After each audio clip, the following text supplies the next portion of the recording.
Israel left in 2005. My God, this is not the point.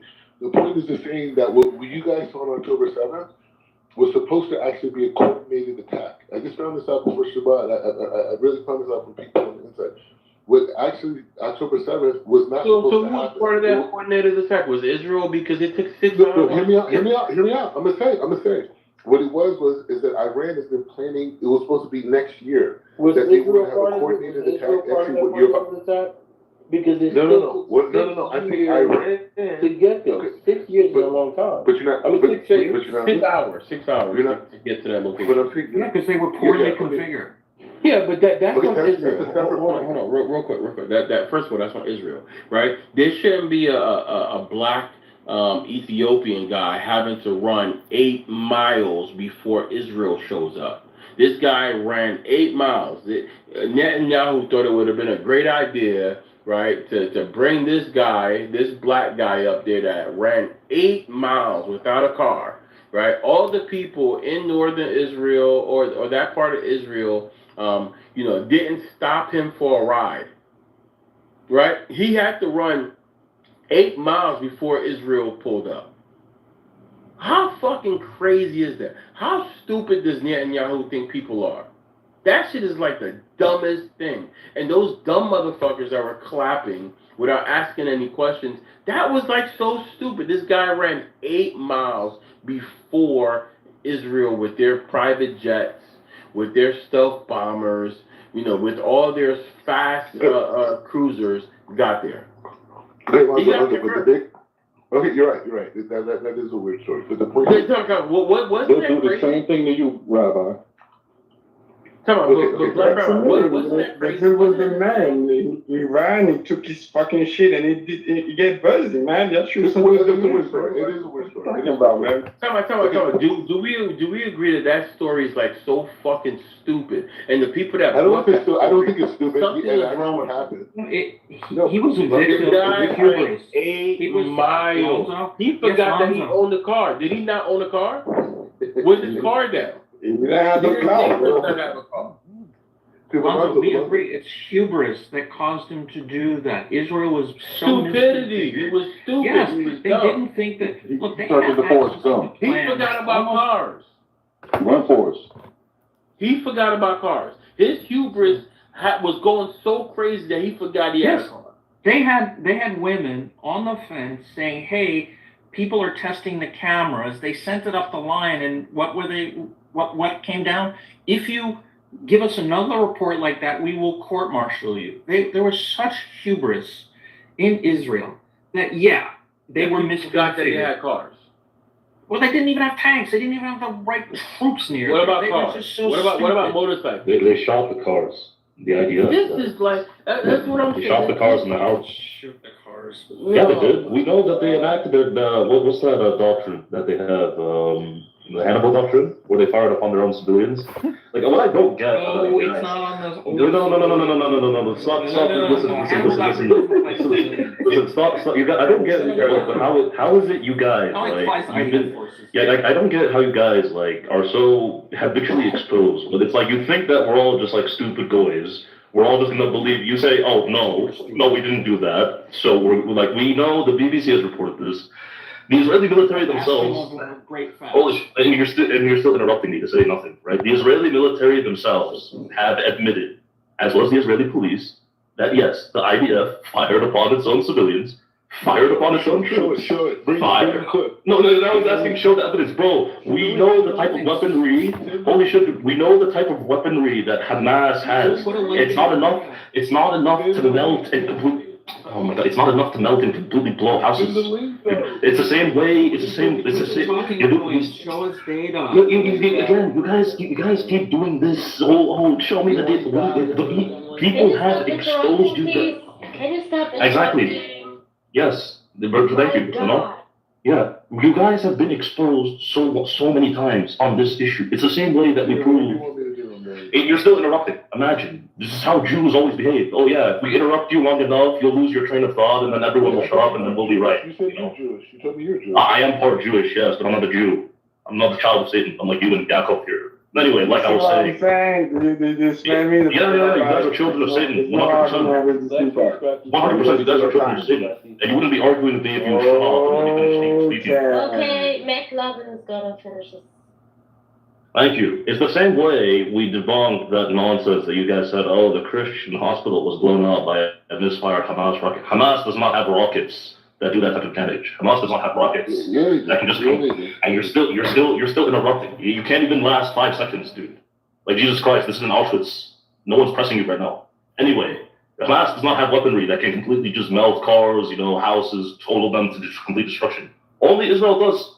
And we've seen video footage of IDF helicopters, IDF tanks, IDF planes, leveling their own infrastructure because, better we just kill our own people than let them be kidnapped in exchange for ransom, right?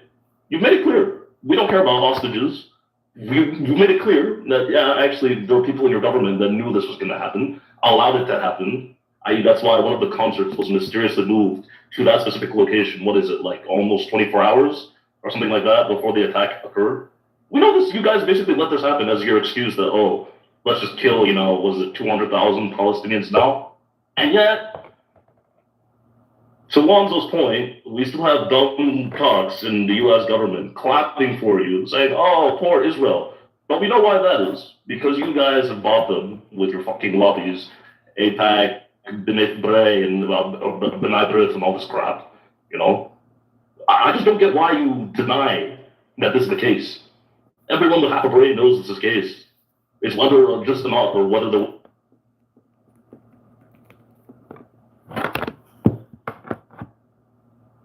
Is he done or? No, I finished, if you don't interrupt, I would have finished like 5 minutes. How about this? Okay, so my question. One second, Tito. See, I got a question to ask. Tito, you go next. Hold on, I just want to ask you a Tito, you question. can go next, right? Yeah. I promised. Look, how about Iran move some of their population to Syria? Would that stop it? Would that affect anything? Yeah, Iran is already moving people into Syria. I mean, like big numbers. No, you're moving a lot of people into Syria. To Syria. Right. So the question I want to ask MC is like, are you familiar with the concept of friendly fire, sir? Have you ever heard of war without friendly fire? IDF has a doctrine that rather than allowing their soldiers or civilians to be taken captive, that it's better that they execute them on the spot. Suspended. Where's that doctrine, sir? Pretty sure it's called Hannibal, but if not, I'll find the exact name. This is not like, I don't get, have you been living under a rock? This is it's not a big secret. You can go and look it up. Yes, it exists. It still exists. It does. Okay, from Okay. Thank you. And we can put it from Please post that footage. You keep on saying we've seen. Footage has been circulating for months. It's not my fault. We're going to a rock, man.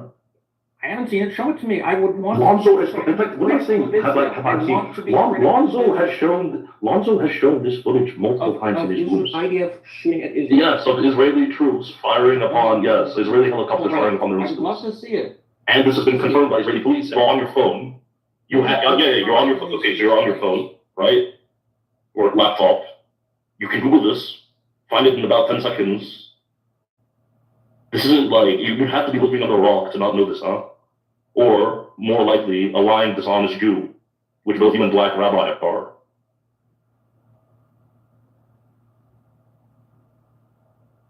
People convinced that Jews are like the son of the devil. I mean, it's like, what are we even talking about? Absolutely, you guys are children of the devil. I mean, who does this type of thing? Why are you trying to preach with the son of devils? Therefore, like, you should be going somewhere else. I'm the most honest Jewish person you'll meet. You would say what? See, I don't put you down. I don't make fun of you. I listen to you. I ask for the facts. Is it a fact-based? I don't really care. Apparently not. So if you're going to call us the son of Satan, then, just don't stoop to that level. Like, You clearly have such contempt for Jewish people that it makes I do have contempt for arguments Jewish very people, absolutely. difficult to listen to. Okay? Yeah, but all this doesn't change the facts of what I said. You know, what's funny in this time, at least 2 people have already put like links in the chat. I simply wasn't going to lower myself to do so. Thank you to those people. But, if you think they're actually going to read them, you're wasting your time. Yeah, I'm not going to waste time, running around finding Google searches of things that are like have been common knowledge for months now. I know you've been in rooms where this exact topic has been discussed multiple times. So you screaming, "Oh, provide me evidence." I know you've seen the evidence, and I know you'll never admit it. I've seen Even if it slapped you in the face. I've seen the tank incidents. No one purposely. Oh, you've seen the incidences of it, but you're still denying that it happened. I've seen that. Yeah, so you're still denying that it happened. It did happen, but just like in Iraq. Who mentioned Iraq? What does Iraq have anything to do It with happens this? in every war. I'm just saying No, it you happens see that in war. Unless you've been to war. You literally see one of the articles here saying deploy Hannibal directive. So yeah, this is still a doctrine of the IDF. From Al Jazeera. Oh yes, Al Jazeera, which is a reputable news source. No. it's the same They thing. have the right to be Times of Israel said the same thing. skeptical. I mean, you are skeptical about, let's say, I-24, which is your right. No, I'm not skeptical about I-24.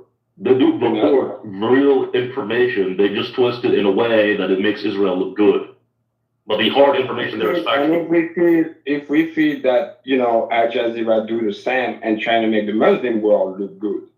Okay, again, these are also reported by Israeli news sources. The Israeli police said that, yeah, the IDF fired upon its own civilians, infrastructure and all. So, I mean, this is straight from the mouth of the horse. But again, this is usually how most arguments with Jews go. We waste time on semantics. Bring me your source. Bring me this. Bring me that. But this is well known. The Israelis themselves said this happened. I don't know what more you want. And if you It's already basically have an just idea, I'll be honest with you, an idea. if I was about to be taken hostage All right. by Hamas, I would rather be shot. So yeah. You see, and this is what I mean. This is the full circle of Jewish arguments. You deflect, waste time, ask for evidence. Maybe y'all don't hear me speaking. Yo, when y'all see my mic come off, yo, just mute up. That shit is annoying. All right. This is actually from a hostage basically admitting that Israel was killing their own people.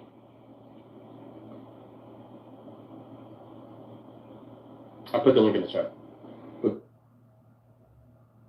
Do you have the same energy towards Putin, Ronso? But we're speaking about Israel right now. No. I'm asking you the question. Do you have the same energy towards Putin? Is Putin genociding Ukrainians? When Putin... It's a yes or no. It's a yes or no. The question is Putin genociding Ukrainians? No. You don't answer a question by another question. So. Exactly. So if he's not doing the same thing, then no, I don't have the same. I mean, I'm pretty sure southern Ukraine. If he's not doing the same thing, then no, I don't have the same. I'm pretty sure that southern Ukrainians feel that they are being genocided by, Russians. So. I'm not gonna entertain. All right, so Yaakov, I put the link in the chat. I mean, if there is a war, there's like both sides, correct? So which one is it? So it's okay to genocide if it's a war or not? No. I ask, is it okay to kill your own civilian if they are being taken by terrorists? Because Putin did this shit, What did Putin do exactly? That's true. What did he do? There were some terrorists that took over a school, like some Chechen or some shit like that, and Putin said we don't negotiate with terrorists, and he killed the kids. He killed his own kids. Really? You got a link for us to look into that? Bro, it's a non-fact, so come on, stop it. Show me the link. Oh my God, you're so young. Nothing. That situation. I'm still. When y'all ask for a link. But you can go there. I give you the same energy than. Okay. All right. When y'all ask for a link, we have to stop what we're talking about and look for the link or links, because there's so many. Jewish people themselves are admitting that, Israelis were killing their own people during October 7th. Yeah, I want to see links to this. Like, this is a very important thing. Because no one in Israeli society is saying this. Yeah, the last thing I finished out. But anyway, and then obviously you could go to the UN. But yeah, so I mean, and it's crazy too because these things are circulating, right? And it's just so crazy how, imagine living somewhere. Imagine if I was Congolese and I didn't hear about things happening in Congo. Imagine if I was, while living in Congo. That's just alarming. Imagine if I didn't know, the things that were happening in Haiti, even while living in America. That's crazy. That's crazy.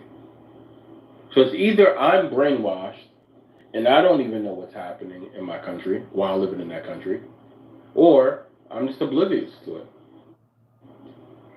Willingly. I mean, like I said, these are like conspiracy theory articles. I mean, nothing is like concrete about any of it.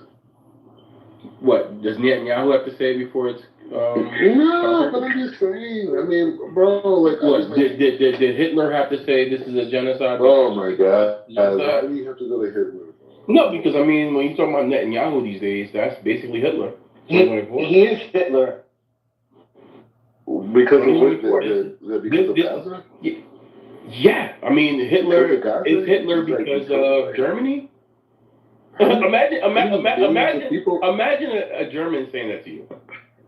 What? We're Hitler's a genocidal guy because of Germany. You see how crazy that sounds? And they both killed thousands of people. Am I now saying what's happening to Palestinians? How many people did Hitler? Well, there has to be a number. It's a number. How many people? Does that Without a number doesn't count. 20,000, 20,000, 30,000, 40,000. What constitutes? How many people have to die before it's a genocide? But you don't answer that. Mm-hmm. How many people? Bro, you can look it up yourself, but he killed definitely thousands of people. No different from Netanyahu. This is bad, man. No, you're really trying to sensitize this like it's not like he's not that, he's a fucking bad. See, but the crazy thing, bro, is black, because you're Black American, so like maybe that's probably why like some people are like so surprised that you're saying some of these things, because you're black. Like you should know the things that our ancestors went through, right? Yeah. And when Europeans try to minimize it and say, well, I mean, it was only 12 million. How many people does Africa have? Right? When they say stuff like that, but when we say that was a genocide, that was a Holocaust for centuries, and they say, but look at how many people Africa has now. They have 1 billion people. And you hear racists say that all the time. It's not a genocide because they're still living.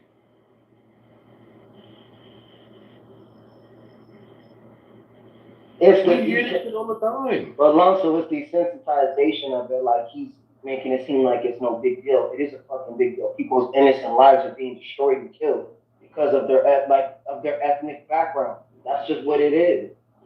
Somebody invite 84 up, 1984. In 1984, when they bring you down, it's not allowing me to bring you back up. Like I sent you the invite, and it's not letting you. So you might have to leave the room and come back. But when you do come back, if you come off mute all crazy, they will drop you down again. Yeah, somebody is gonna have to invite him up. Muso, are you there?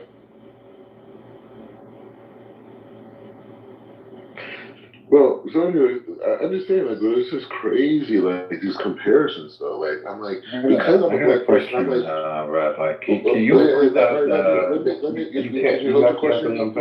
you hold your question for a second? I'm not sure. Okay. So what I'm saying to you, Bonzo, is that I'm saying like it's crazy being a Black American is because the people who are giving the propaganda in America about what's going on are not Palestinians, right? There's no like Palestinian like focus group. What it is an Arab supremacist culture that's dying, and they're using the Palestinians as this empathy mechanism in the West. Those people, let me let it 10 seconds. 10 seconds. I just want to those people who are trying to convince us that Israel wants to do some genocide are the same supremacist culture that do not want to see black people advance anywhere. And the sad thing about it, they're using our narrative, they're using our heroes, they're using our stories and our natural empathy as black people to manipulate us. They don't care about us. Black red. They do not care about us at all. They have nothing to do with it. What America is doing is freeing the Arabs from their mess. Is freeing them. And then when I hear people like you talking against them, I'm like, bro, do you realize these people are anti-black? These people are racist as hell. Right? They're supremacists. They had the Ottoman Empire. They still believe that they are the conquerors people of the world. They're still almost like 1,000 years ago. Right? This is the thinking you're talking about. We have to defeat it. It has to go. But bro, there's Jewish supremacy also, bro. Exactly.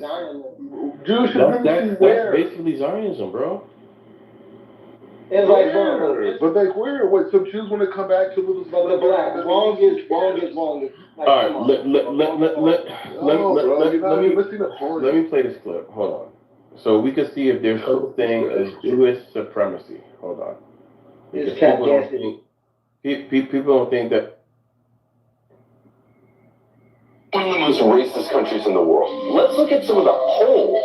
One poll found that 2/3 of Israeli teens believe Arabs to be less intelligent, uncultured, and violent. It also found that 50% of Israelis wouldn't live in the same building as Arabs, wouldn't befriend Arabs, wouldn't let their children befriend Arabs, and wouldn't let Arabs into their homes.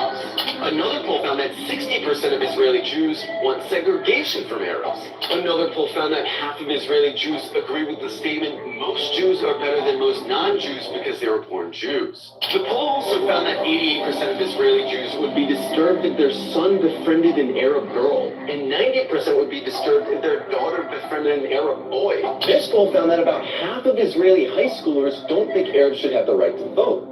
Another poll showed that almost half of Israeli Jews don't want Arabs teaching their kids. Israel are these views widely held in Israeli society. They're also represented in government, which codifies these sentiments into law. For example, Israel has a law that says if an Israeli marries a Palestinian or someone from several other regional Arab states, that person isn't allowed to move in said Israeli. There's also the Nakba law, which makes it illegal to acknowledge the Nakba, the expulsions of Palestinians that were needed to found Israel. This would be like passing a law to make it illegal to talk about indigenous genocide or slavery in America. Look at these views. Netanyahu, he is a reflection and a representation of Israeli society.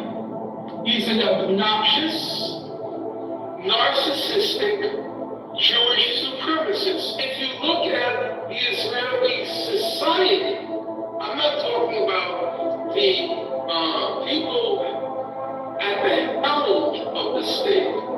The Israeli society overwhelmingly supports the genocidal war in Gaza. It's about 95% of the Jewish Israelis, 95. I have the statistics right here. About 60% of Israeli Jews oppose any humanitarian aid to Gaza. Netanyahu. I mean, these are just the statistics. This is not from like Arab sources. This is like the Jerusalem Post. This is like the Haaretz. This is like Reuters. Yeah. This is like, these are credible organizations. These are Jewish organizations. And they love God so much. This Holocaust. They don't love God. Yeah, they worship it. I could put the link in the chat if y'all want to see it. I mean, this is horrible. Wait, come on. Let me ask you a question. Hey, Black, let me ask you a question. if that was Switzerland, would you say that Switzerland is a racist country with those facts? If that was Switzerland, yeah. Okay. If that was Britain, would you say that Britain is a racist country? Yeah. So then why wouldn't you say the same thing about Israel? Yeah, that's a very, very important point. And the thing is,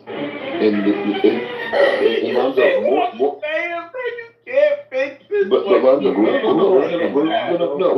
gonna walk through this. Lonzo, we're gonna walk through this.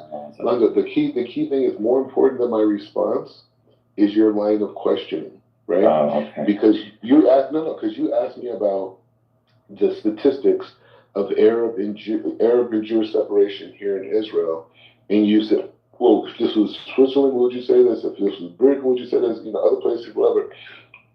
Which shows, the line of questioning shows that you don't understand the mindset of the people that you're calling Arab Palestinians, and you don't understand the mindset of the people that you're calling Jews here.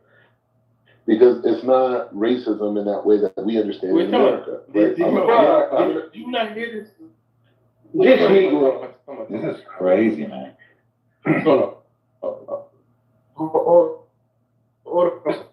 Free held it. Israel is one of the most racist countries in the world. Let's look at some of the polls. One poll found that 2/3 of Israeli teens believe Arabs to be less intelligent, uncultured. Do you think that that's racist? No, that's what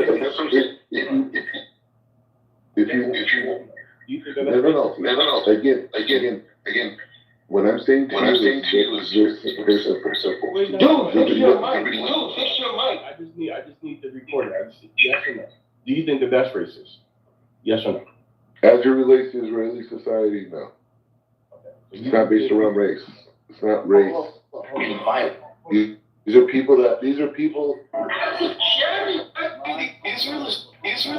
Anybody to agree with that interrupts. Anybody. Israel is one of the most racist countries in the world. Let's look at some of the polls. One poll found that 2/3 of Israeli teens believe Arabs to be less intelligent, uncultured, and violent. It also found that 50% of Israelis wouldn't live in the same building as Arabs, wouldn't befriend Arabs, wouldn't let their children befriend Arabs, and wouldn't let Arabs into their home. Arabs with black people. That's what I'm saying. This is the manipulation. You want to make it like what white people were to us. No, I'm saying if you take the word Arab out and you put black people in, that would be very silly. It would be very silly, and it would be naivete. Okay? Right. So why is it? No, wait, Lonzo, hear me out. Because you're talking about a majority Arab population in the West Bank and Gaza, okay, that are trained as children to want to kill Jews. Okay? We have clips of Jews wanting to kill Arabs as children. Wait. You can play that too? You can say that all you want. The bottom line is young Jews. So is it only okay for Jewish people to train their kids in Israel to kill Arabs? Where's this training at?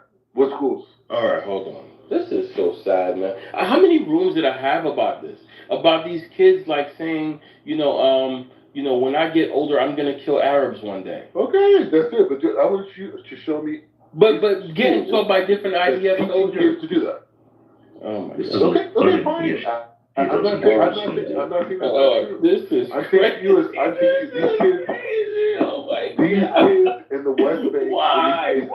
This is bad, brother. This is bad. Lonzo, he has a colonizer mindset. This is so bad. This is so bad, man. This is so bad. Like, Lonzo. this is like, oh my gosh. We are better than that as humans. We are better than that as humans. Lonzo. Oh. Lonzo. Lonzo, my man. The kids that are in the West Bank, the kids that are in Gaza, and many of the kids in Ramallah, these kids are being trained as children to murder and be suicide bombers, to be martyrs. being a martyr is the apex, the goal. Can you prove that kids are being trained So to be when you, Look, they got bring it back yeah, up. but more than that, more. You're interrupting a lot, man. Yeah. And that goes to everybody. And the thing about it, you gotta realize, they have parks, okay, in Ramallah. They got parks in the West Bank, parks in Gaza, named after people who did suicide bomb missions. Being a martyr, they're training kids as children to become martyrs, not to be doctors, not to be lawyers, not to be politicians, not to be, people who could change, the legal dynamics, people who could engage the United Nations or other people to make their advocacy. Nothing to do with that. They're training. Gotta give it to them. Right? That's All what right, they're doing. real quick. Let me just play this clip. This is crazy. Israel is one of the most racist countries in the world. Let's look at some of the polls. One poll found that 2/3 of Israeli teens believe Arabs to be less intelligent, uncultured, and violent. It also found that 50% of Israelis wouldn't live in the same building as Arabs, wouldn't befriend Arabs, wouldn't let their children befriend Arabs, and wouldn't let Arabs into their homes. Another poll found that 60% of Israeli Jews want segregation from Arabs. Another poll found that half of Israeli Jews agree with the statement, most Jews are better than most non-Jews because they were born Jews. The poll also found that 88% of Israeli Jews would be disturbed if their son befriended an Arab girl, and 90% would be disturbed if their daughter befriended an Arab boy. This poll found that about half of Israeli high schoolers don't think Arabs should have the right to vote. Another poll showed that almost half of Israeli Jews don't want Arabs teaching their kids. Israel is one of the most of these views widely held in Israeli society. You took out the word Arabs for black people. Everybody in here would say that's racist as fuck. But for some reason, no, I'm saying, brother, I'm disappointed. Bro, wait, is this maybe I'm having a bad day. Maybe this is just not like one of my better days. Let me see what. Because I fail to believe that this is like being said, brother. But Lonzo, I'm saying to you, this is another great example. If you could take the concept and contextualize it whatever way you want, right, to sell it. I'm not talking about you, I'm talking about the person in that video. And I'm saying that video was used to make, that person who was in the video was suggesting that the Jews are racist because of this. But the bottom line is these people have been going to war with each other for the last almost 80 years. Okay? Why? So the whole separation between them ain't a racism issue. Why? Does why not but matter? no. See, Alonzo, it's like you're like half frog. It's like you just keep jumping. I'm saying to you is they don't like each other because they're at war with each other over territory. Why? You're trying to make it look like, Jews are just racist. Who's losing territory? Who's gaining the territory? Oh my God, bro! You're going away. Why is there a Nakba law? Is that true? Is there a Nakba law? Nakba law. Why does there a Nakba law have to be pushed if this was a good thing? No, I mean obviously it wasn't a good thing. So brother, do you see what I'm saying? This is allegation and because Jews and Arabs don't like each other. I mean, Jews and Arabs don't like each other. They're racist. They're going to war. They're going to war. It's so wrong. This is so wrong. This is so wrong. I was in another room. I guess today is God's and the ancestors' way of testing my patience at this point in life, because I was in another room before you pinged me, and they were literally in the middle of letting some white guy call them the hard ER. You know, that's where I got out the train because my mental, I can't handle that in my mental. And then I'm in here and he's giggling facetiously about genocide, my mental health. I don't think people know what they do to you. And when you're the type of person who feels like because someone don't like, if you feel like because you don't like someone's politics, they deserve to die, then I want you to hold that standard to yourself. And then I'm going to tell you, I don't like your politics. And I'm going to ask you, would you just go in and fall on that sword, or should I have to go in and do it for you? And see, you can't fight back because that's what you asked in Palestine not to do. So the same standard to this giggle about. I want you to hold that L on your own throat. And if we were face to face, you'd be making a decision right now. Was that giggle worth it? Because I don't trust people like you. I think you're a threat to my society. I think that you laughing at them could potentially turn into you laughing at me. And being that my genocide, You don't like gays, you don't like Muslims, you don't like Jews. You're the same. You're hatred. Wait. Jacob, you're full of hatred. You're racist. You're exactly like Jew haters. No, listen. You are exactly like Jew haters. You know, Jew haters, Islamophobia, and gay phobia. You're the same. I don't hate them. I fear them. Yes, it comes from the ignorance, the fear. You know, Islamophobia, Ignorance? Are you Jew kidding? hating. Oh, he's a Jew, he's bad. He's Muslim, he's bad. He's gay, he's bad. People say there's a Jew here. Kill him. Wait, Jacob and Soren, listen to me.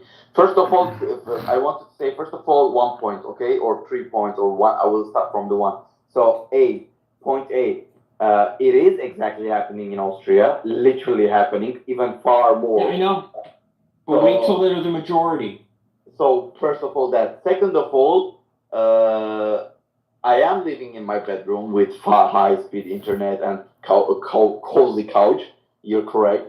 The third point is, I am not afraid of the Muslims because I was born and grew up in Syria. I love Muslims. I have Muslim friends. Yeah, wait till they require you to convert. Then you'll. No, they never do. I live in a Muslim country. I've been to Iran. I lived in Syria. I've been to Lebanon. I literally know their Quran. It'll be a little bit different this time. It'll be a little bit different. Why is that? Yaakov, Do you have any idea what's going on in other countries like Lebanon, for example? No, like, no, do no, you know what hold on. happened with Muslims in Lebanon? I Like live Christians? in Lebanon, bro. Edwin, I'm sorry. Yaakov has to Do hear you have any this. idea? Of course I have. No, Yaakov. Your headphones. Why are you not putting every ounce of your energy? So why are you not putting every ounce of your energy into What do you mean? pushing back against the Islamification of where you live? No, wait, there's a difference.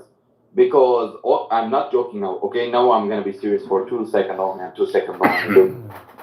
Austria, or let me put it this way, more than 2 seconds because I need a bit more time. Look, Austria and Germany, we know history. They have their own way of protecting their country when the tipping point is reached. But the problem with the Englishmen, they are actually, which is opposite of what everyone is saying online, they are opposite of self-protection because they were the most liberal open society on the planet. Everywhere they went, they allowed everyone in, like Canada, highest immigration countries on the planet, United States of America, Australia, New Zealand. So the problem is I'm not afraid of Austria and Germany because in Austria and Germany, the Germanic race have their own way of when the times come to do stuff which are very ugly.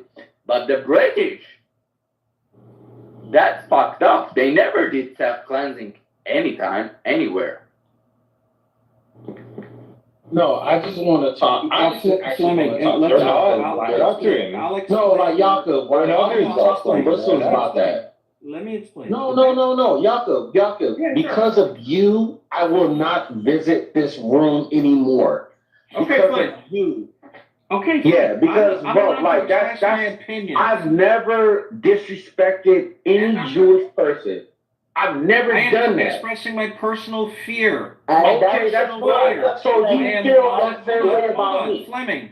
I have No, to be fuck able to that. express- Fuck that. Okay, fine. Fuck Then you. leave. Then leave. Are you I am Muslim, not telling you Fleming? you're less than. I am not telling you you're. I'm Yeah, not cool. telling But anyone. honestly, if someone thinks shit about Jewish people, you see how you get triggered. It's the same thing about the Muslim, man. I mean, just show No. them respect, you know? It's No. wrong, man. Accept There's- that. It's wrong. Don't be wrong. No, there's You a don't difference. take a shit There's a difference. It's okay to be personally scared of something. Yes, that's our course it is. Okay, Of many course it people is. are scared of Jews too, for the obvious But reasons. Soren, You want me to wait, tell you Soren, why? Soren, We can Soren, talk bro. about that if you want, but Soren, I'm are sure you- you're not ready for it. You're Soren. not comfortable to talk about Soren, it. are you Wait. Stop. Okay. First up, Soren. Exactly, I should have Just stopped. understand.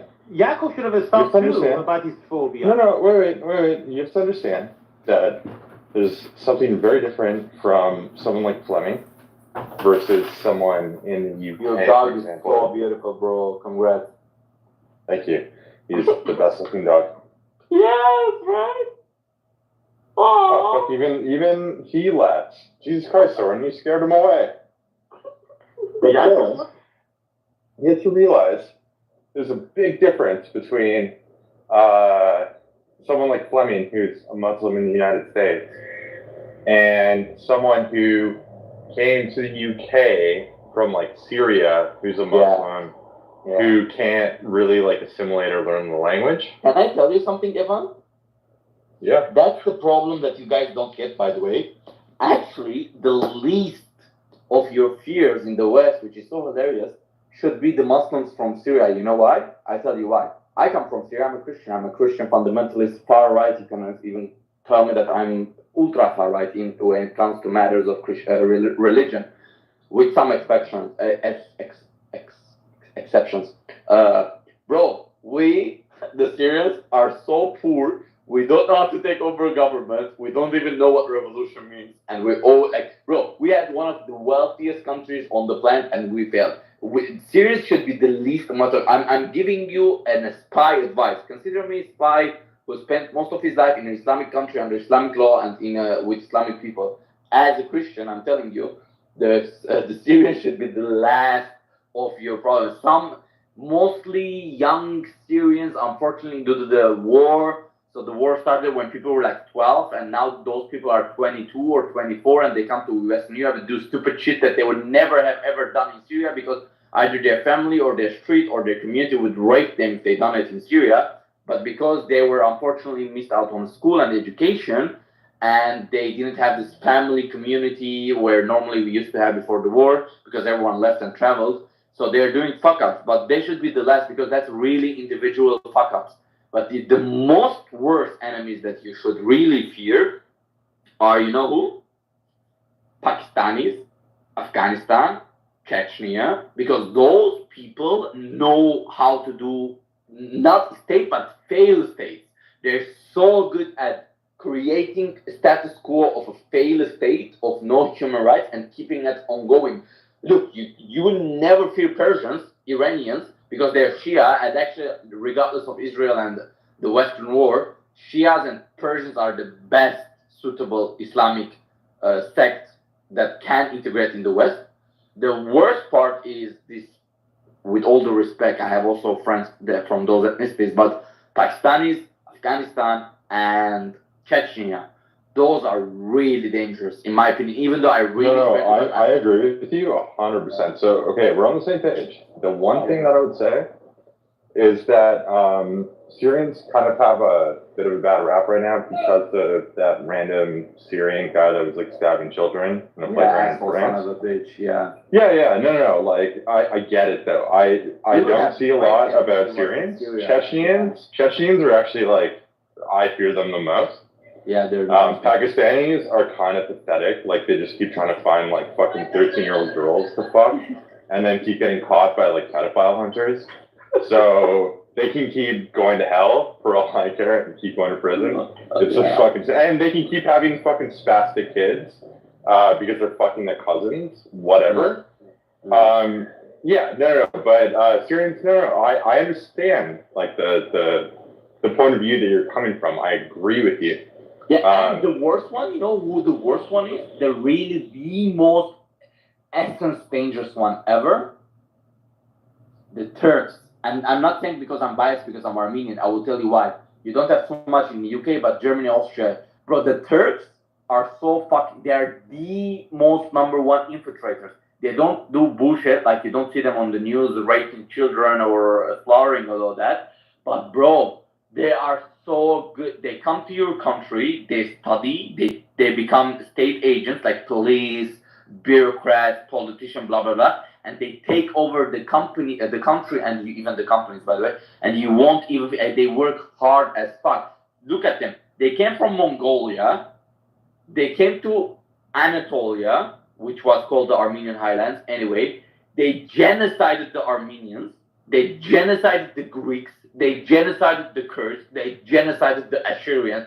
Bro, they genocided 7 ethnic people. They take over their empires and they created this huge fucking state. And they're doing exactly the same in Austria and Germany because, you know, history, we have so much Turks.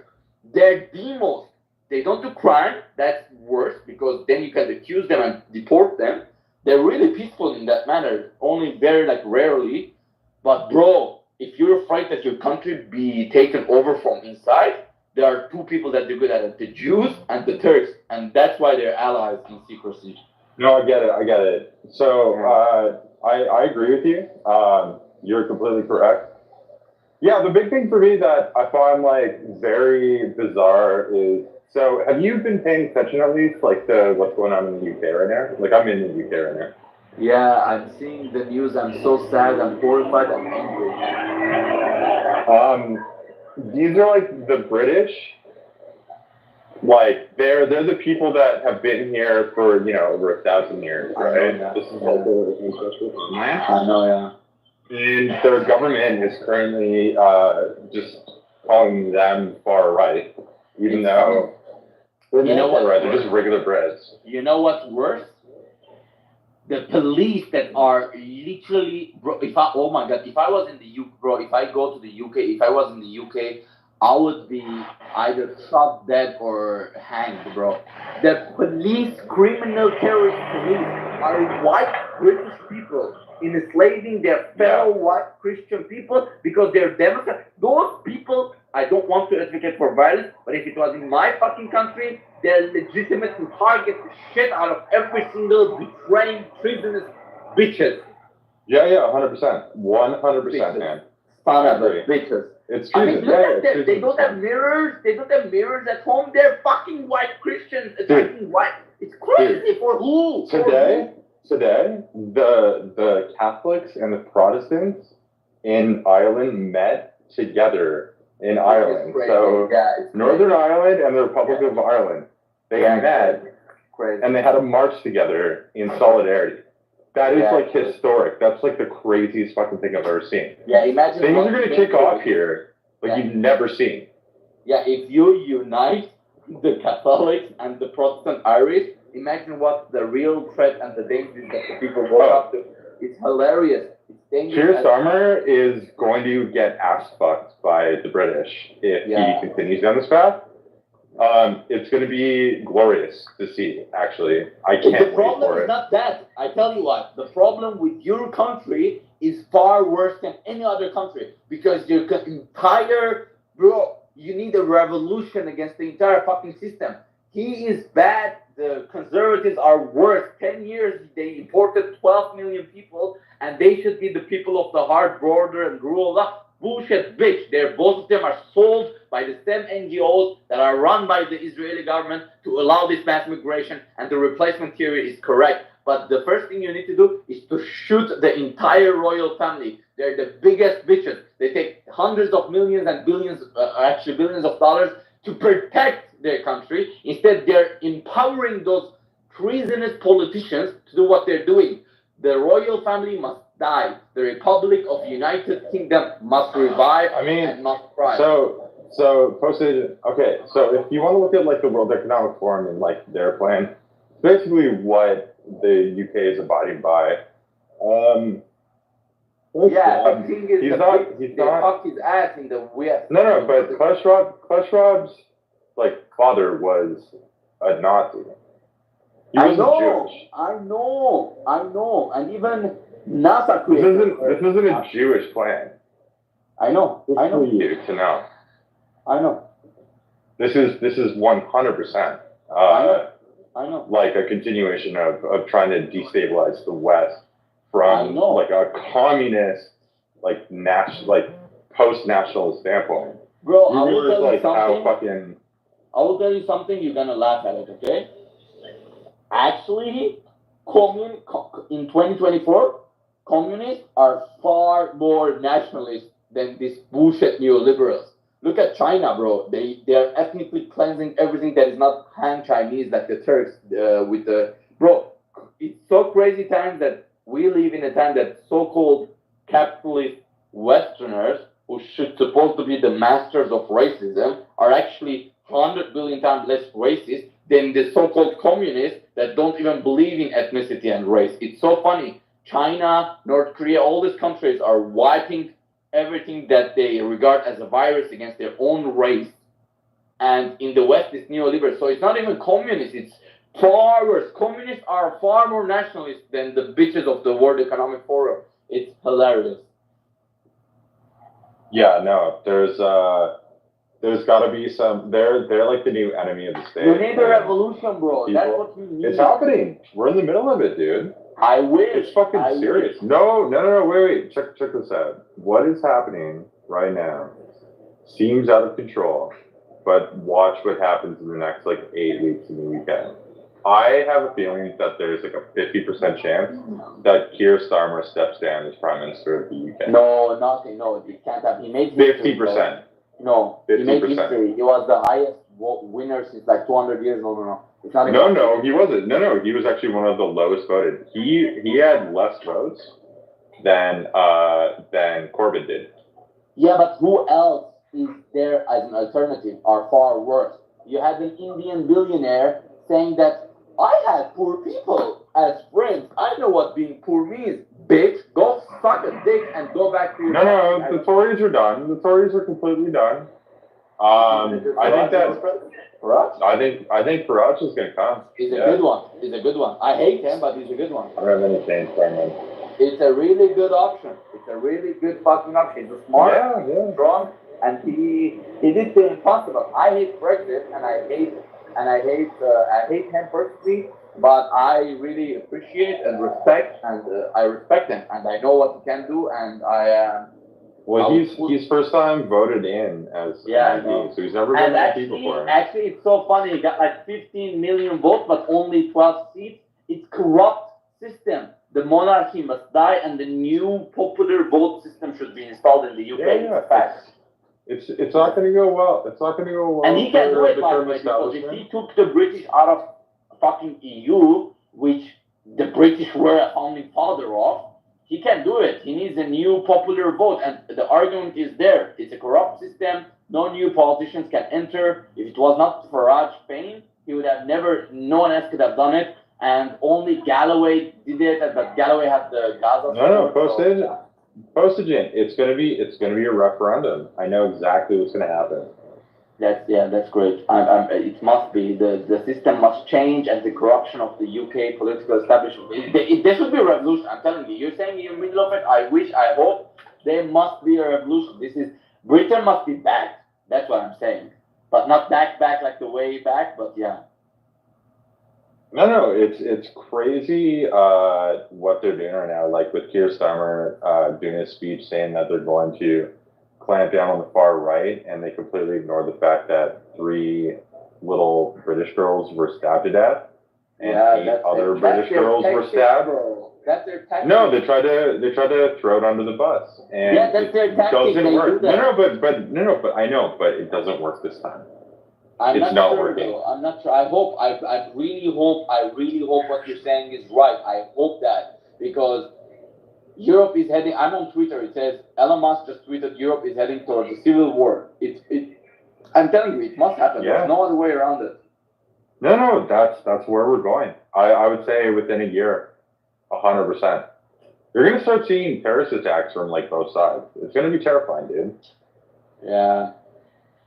Lots of people are gonna die. I'm telling you, I am not against Muslims because I love them, I live with them, but I'm against the replacement. This is bullshit. Muslims should be happy, wealthy, independent in their own country, and Christians should be happy, wealthy, independent in their own country. They're taking over bullshit like it's a crusade, jihadi shit is bullshit. I don't know. I have Muslim friends who would never accept to live under Islamic country ever.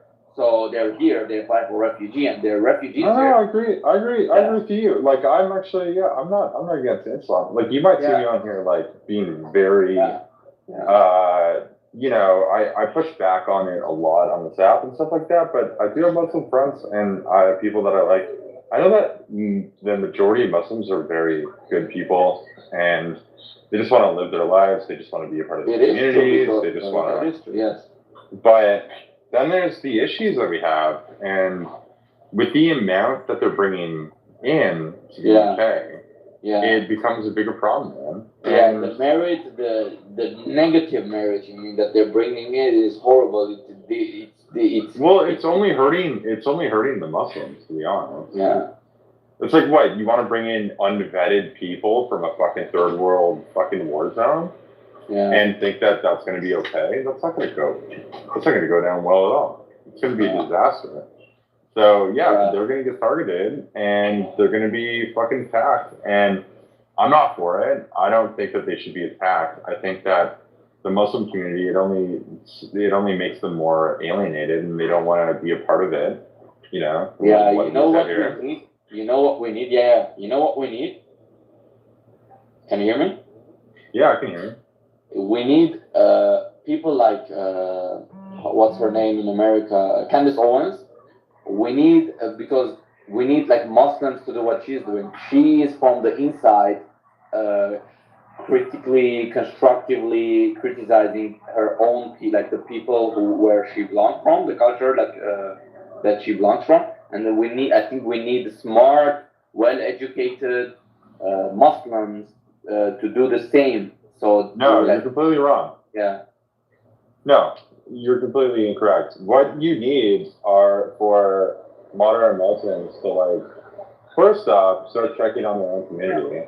I mean, I remember talking to Ben on this app, and her telling me that there's actually, like, you know, behind the scenes, like, programs going on where they're trying to stop grooming gangs and stuff like that. And I was like, why is it behind the fucking scenes? Why aren't you fucking talking about this open? You're too embarrassed to talk about this openly? Talk about it openly, you fucking pussy. Exactly. Like, just fucking talk about it. Yeah, it's a problem. Jordan Peterson always says that the worst plague in the modern time is the plague of cowardness. Yeah, of course. Yeah. So I'm saying, like, fucking address your own community. And do you know what that might lead to? That might lead to the fucking English working class being like, okay, they're working their shit out. Let's work our shit out. Galloway does it good. He's like, everyone knows he's pro-Palestine, so they can say he's anti-Islamophobic, but at the same time he says that I am against mass immigration because that lowers the standard of the quality of the British workers. Yeah. No, I agree. I like him a lot. I'm like a Galloway style. But let's see, I hope you're right. I have no hope because I know the institutions are corrupted by, unfortunately, as I said, Israel and the Israeli intelligence are behind all this shit, in my opinion. Most of them, not like 100%. No, man, I don't think it's Israel at all. It is, bro. Come on. All the NGOs are pushing, but bro, all the NGOs are pushing this bullshit. If you scratch them, the CEO or the money guy, CFO. No, wait. I know that there's a lot of Jews involved in that. I know that there's a lot of, like, progressive Jews. There's a different reason what's going on though, dude. It has to do with economics. With what? Economics. Economics plays, it plays the biggest role into why they're doing this. And they're doing it so haphazardly, knowing that the boomer, like, generation is going to die out soon. Yeah. And then we're going to be left dealing with the fucking aftermath of what they did. Correct. And it's not the Jews, dude. It's the fucking boomers that don't want their pensions to be taken away. Like, honestly, I would say 90% of it has to do with pensions, and 10% maybe something else. But I believe that I am fully correct in saying that it has to do with trying to prop up the economy and trying to bring people in, which ultimately this has turned into a net negative, and it's been a disaster for the UK. It has nothing to do with fucking Jews.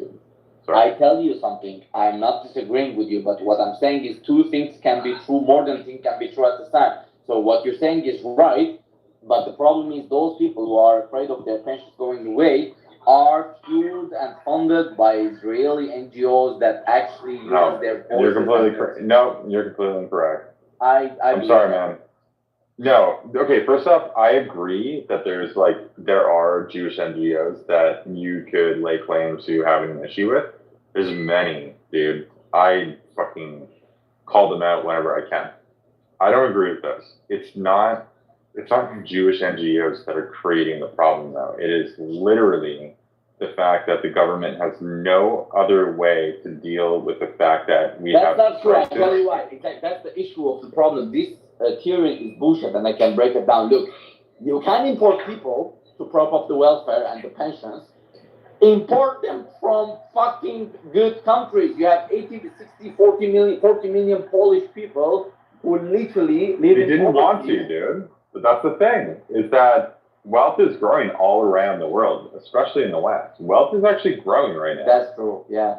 So but you can't just like get all those people. Yeah, but Russians aren't gonna fucking come to the UK right now. No, but bro, you have so much people from white and from Christian background that you can import. I don't want to be more racist, but I can even go and say like blonde and blah blah blah. But like you have so many countries that you can import their people. Actually, they will help them because they will work and make money and send it back. So you have Serbians. You have a lot of countries, bro. You have Montenegro. You have a lot of countries. But those countries, people are decent and they're not jumping from one country to country. You need to go there and bring them instead of opening it to anyone. Look, I'm also a migrant, right? But I'm saying I'm Christian. My culture is the same shit. I work. I did 2 degrees. I'm doing my third. I did 1 degree, 1 diploma. I'm doing my 2nd degree. There is people that you need to vet. I'm accepting with vet. I know friends in my community that, to be honest with you, they're just waste of timers. They sit do no shit. I don't blame them, but like on the long term, you can't like, bro. I don't know. It's fucked up. I'm telling you, but there's a solution to. Plus, why you're not having children too? Like that's another question. The entirety of the West and the entire Japan, Korea, the countries who get wealthy are having less children. Why? Somebody should tackle that shit academically. No, dude. It's very simple. It's because of economics. People don't. It's expensive to raise kids, and no, that's not the case. That's literally. No, the West is literally filled with beta men. Sorry. No, dude. that has nothing to do with. That has nothing to do. No, men are fucking beta as shit. Yeah, it does. It plays a huge role. No, it These does. are not chance takers. These are not people that are willing. No, that has nothing to do with it. Doesn't. Of course, it's directly correlated to economics. No, like you see it. Do you not see that we have a crisis of like weak men in the West right now? Yeah, that's true. That's very true. That's accurate. But that's not the root case, bro. Actually, those weak men, I don't know. So you're saying that in the last I'll give it to you. In the last 10 years, 15 years, you're saying that the birth rates declined significantly in the last 10 years? They've declined significantly over the past 20 years. Okay, well, the birth rates have been declining over the last 100 years. I know, but has it gotten worse? It's not. Regardless if it's worse, it's directly correlated to economics. That's my point. You're saying weak beta men in the last 20 years. I'm saying, well, it's a trend that has to do with His many clients throughout the world. So that's why I gave 2 different scenarios. I see what you're saying, but the power dynamic where a man has power or the power dynamic where a woman has power, either way, a man might cheat.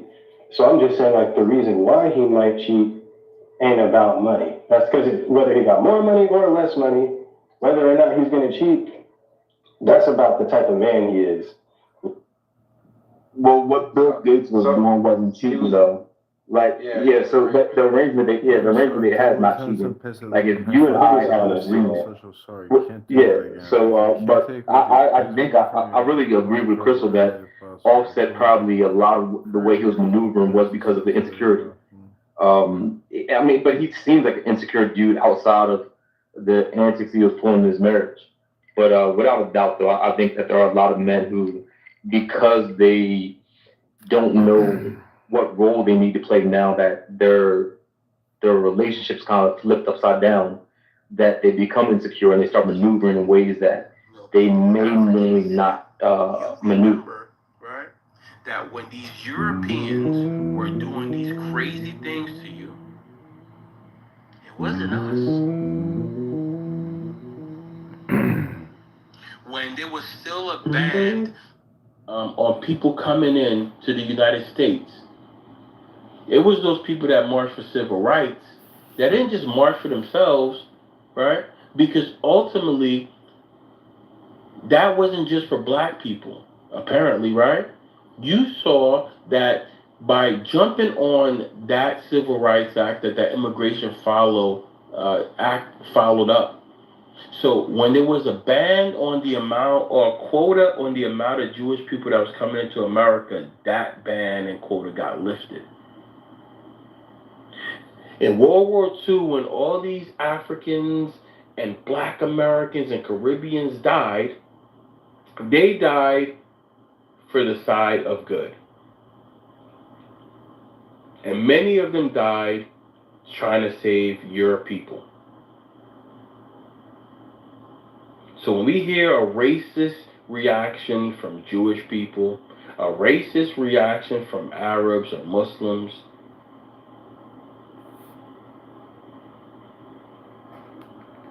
that shit hits different. Now, this isn't even about y'all. This is just about what's right is right and what's wrong is wrong. And black people, for the most part, we stand for what's right. Do you want to say something? Yeah, how you guys doing? Yeah, I changed my mic. Hopefully it sounds a little better. I wanted to give insight into a book that I'm currently reading by a Jewish scholar, and it's pertaining to what the black rabbi said about people being indoctrinated to the Palestinian story, you know, in their favor. But this book by this Jewish scholar is basically, the name of it is The Invention of the Jewish People. It's basically, almost basically saying that a lot of the story of the Jewish people was basically co-opted by a set of people who were living in Europe and stuff like that and needed to leave because of the racism and everything that was going on against them. We can understand that.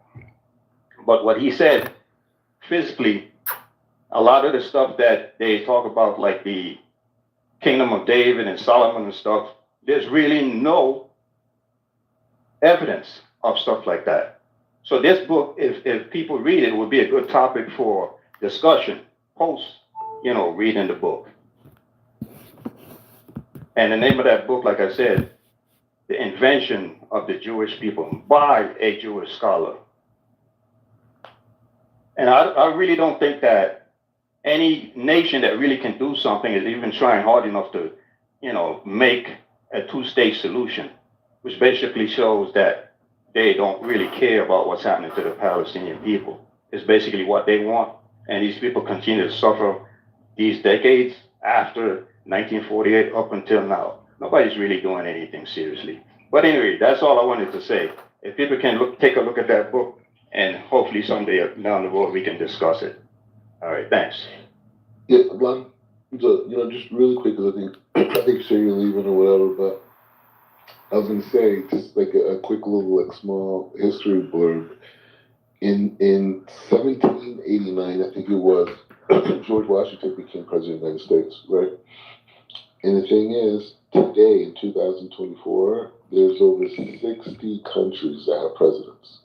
But in 1789, America was the first country to have what we call today a president, right? And much of everything that George Washington had to do was just like innovation. He put together a treasury, he put together different things. Point is the thing, there was, you know, things I'm sure he would do differently and different dynamics. I'm sure he would maybe change certain things, but the point is that those institutions exist to this day, right? And you know, when we look at Israel, we look at, you know, the concept of the Jewish people, it's like the Jewish people existed way before everything, right? The Israelites, if you want to use that word, have existed way before everything, right? And so, and from a monotheistic perspective, Israelites existed before them, and then Africans existed way before everybody else. So what is that? Yeah. That's what I said. That's why I said monotheism. But the point is just saying that America itself is an experiment, right? And so far it's doing very good. And it should continue to do good, you know, and Israel is an extension of that experiment, right? And I just think the intelligent thing for us is to really think critically and say, hey, am I on the side of America or am I on the side of the people that America is defeating, right? Because the people that America is defeating, their propaganda is to play on my heartstrings, right? And again, that does not excuse civilian casualties. God, I wish we didn't have any war. I'm in the middle of a war right now, right? I'm not looking at headlines and making an opinion. I'm in it, so I don't want war, period, for nobody. But at the same time, as Americans and people in the West, we have to say, hey, America ideas advancing in the world is a peaceful reality for whoever takes them on. Period. And I'll say one thing like this. There's never been in history two countries that have McDonald's. Any two countries that have McDonald's have never went to war with each other. Can I respond to that, Lonzo? No, not yet. Look, listen. The fact is, before Jewish people were even thought about, there were Africans roaming this earth, right? For thousands of years. So you remember that. Before any other group of people were even thought of, Africans roamed this earth. So, when you stop and you delete that big fact, and you go right to Jewish people, right? And no shade to anybody. Shout out to all groups of people. Asians existed before Jewish people, right? You know, other groups existed before Jewish people. But before all those people, Africans roamed the earth. Yeah, but Lonzo, when I speak about the Israelites, I'm speaking about from a monotheistic perspective, right? The idea of justice, the idea of legislation, the idea of communal acceptance, these types of things. Like, this is when reality really started, right? When the world started thinking in this way. And so I'm saying from that perspective, the Israelites were, were there in the land, whatever. But the point is saying... No, I agree. That religion came way after so many other religions. Yes, I agree. That religion came way after Abrahamic, bro. Abrahamic religions, Abrahamic faiths came much later than all the other religions. Right? Do we agree with that? No, I'm saying the Torah and what we call Judaism came way after many other religions. No, Many. You're going crazy. You're going crazy. Wait, you think time started with the Torah? Yeah. Wait a minute. Wait,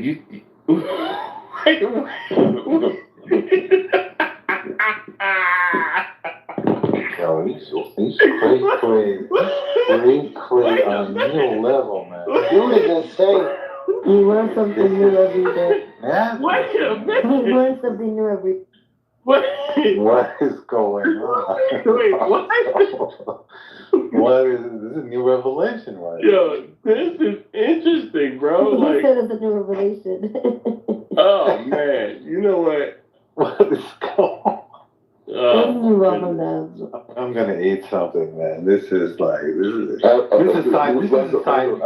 prove my point to you. Yeah, this is a sign from God that I should eat something, man. And sorry, that is part of the indoctrination that he's talking about. That the other people are indoctrinating us. The same indoctrination.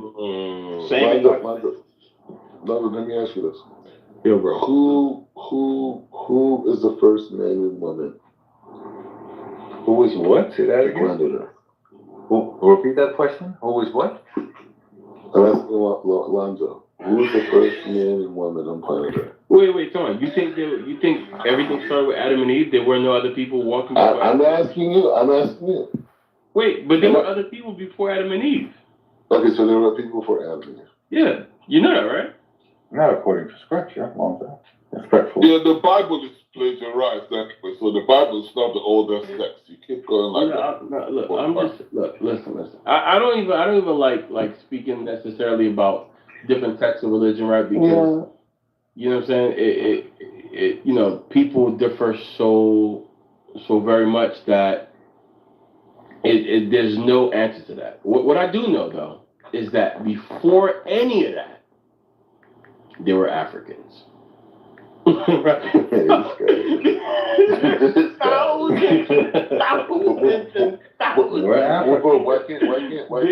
Africans, right? These people were eating their version of jollof. They were eating their versions of a goosey. They were eating their versions of a ketchup. Miriam, give me like a famous Somali meal. Sambusa. You know what I'm saying? They were eating all these amazing foods. I mean, the You know world what I'm saying? started in Africa. You see what I'm saying? They were eating. They were eating killer cheese possibly before Jewish people walking around. All these beautiful Asian, you know, cultures, civilizations happened before Jewish people were even thought about, or that religion. Lonzo, we said the rabbit is going to debunk you, Lonzo. He's going to say no, listen, go ahead. Explain to us how Lonzo is wrong regarding the statement. Lonzo, we're talking about Adam and Eve. Okay, you're trying to separate them from Africa. I don't know why. Wait. We're talking about Adam. There's a problem. There's a disease in this guy. There's an absolute bloody disease. You know what the disease is? Common sense. Absolute bloody common sense. All right, hold on. Before Suad goes, look, listen. All right. Let me ask you, before the religion of Judaism came in, do you believe, yes or no, that there were religions prior to it? Black? That's what I'm saying to you. The spiritual system of the Torah started with Adam and Eve. That's what I'm trying to tell you. Okay, so that means there must have been many people before Adam and Eve, if that's the case, right? No. Oh my God. All right, there we have it. Before we conclude this space, is there anybody that hasn't spoken that wants to go? We have Malcolm, we have Ardra, we have so many people. Yeah, let me talk about the room title real quick. Go ahead. Yeah, one way that colonialism, yes, is the answer to the title, at least my opinion, I'll put it that way. But one way that colonialism was so long and lasting is because the residents or citizens of the colonial country didn't care about what was happening to the other people, and they were willing to live off of those other people as long as they were okay. So the United States is the colonial country, just using Israel as a proxy, and the majority of Americans just could care less. It's our tax dollars and it's our country that's behind the colonialism. Remember, when the Jews established that state in 1948, they declared on May 14th, 11 days later, the President of the United States, Harry Truman, recognized them. That's unheard of in diplomacy. 11 days after they unilaterally declared, after talks broke down at the UN. Keep in mind, the UN started that same year, so it really never even had a chance to have any talks. And they go to war, declare it's a country, because the Arabs would not agree to turn their country over.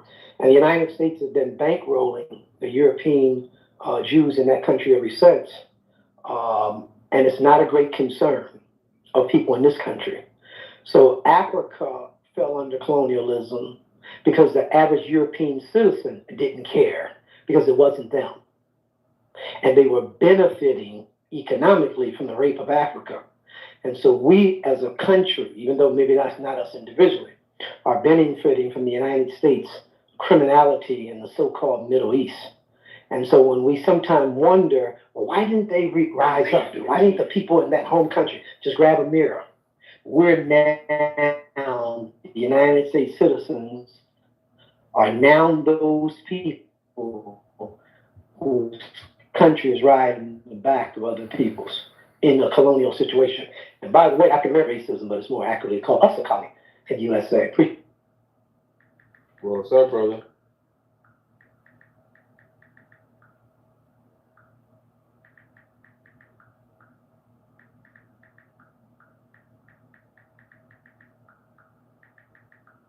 And Malcolm, are you aware, bro, that Britain is on fire right now? What do you mean by on fire? Okay, if you look up Tommy Robinson, this dude has a march right now. He has a march right now, and the UK is on fire because of that march. No, but Black he is not that bad, you know. Tommy is not that bad. Tommy is really not that bad. They make him sound like he's a bad guy. Just call him an agitator. Isn't Tommy on the run, actually? If he's from arrest, he's on the run from because he was arrested. Hold on. So if you look at this chat right here, I put like 2 links in the chat, Malcolm. I'm gonna have a room about this at 8 o'clock. And Lonzo, please don't say that the fire. Kalishi, you know I love you, brother, but I'm starting to hate when people like interrupt me while I'm speaking. All right, I'm putting these links in the chat, and I have many more. Apparently, this shit is like super crazy. Apparently, they are literally like trying to kill people. They are now stabbing people. I'm putting this in the chat. They are jumping on cars. And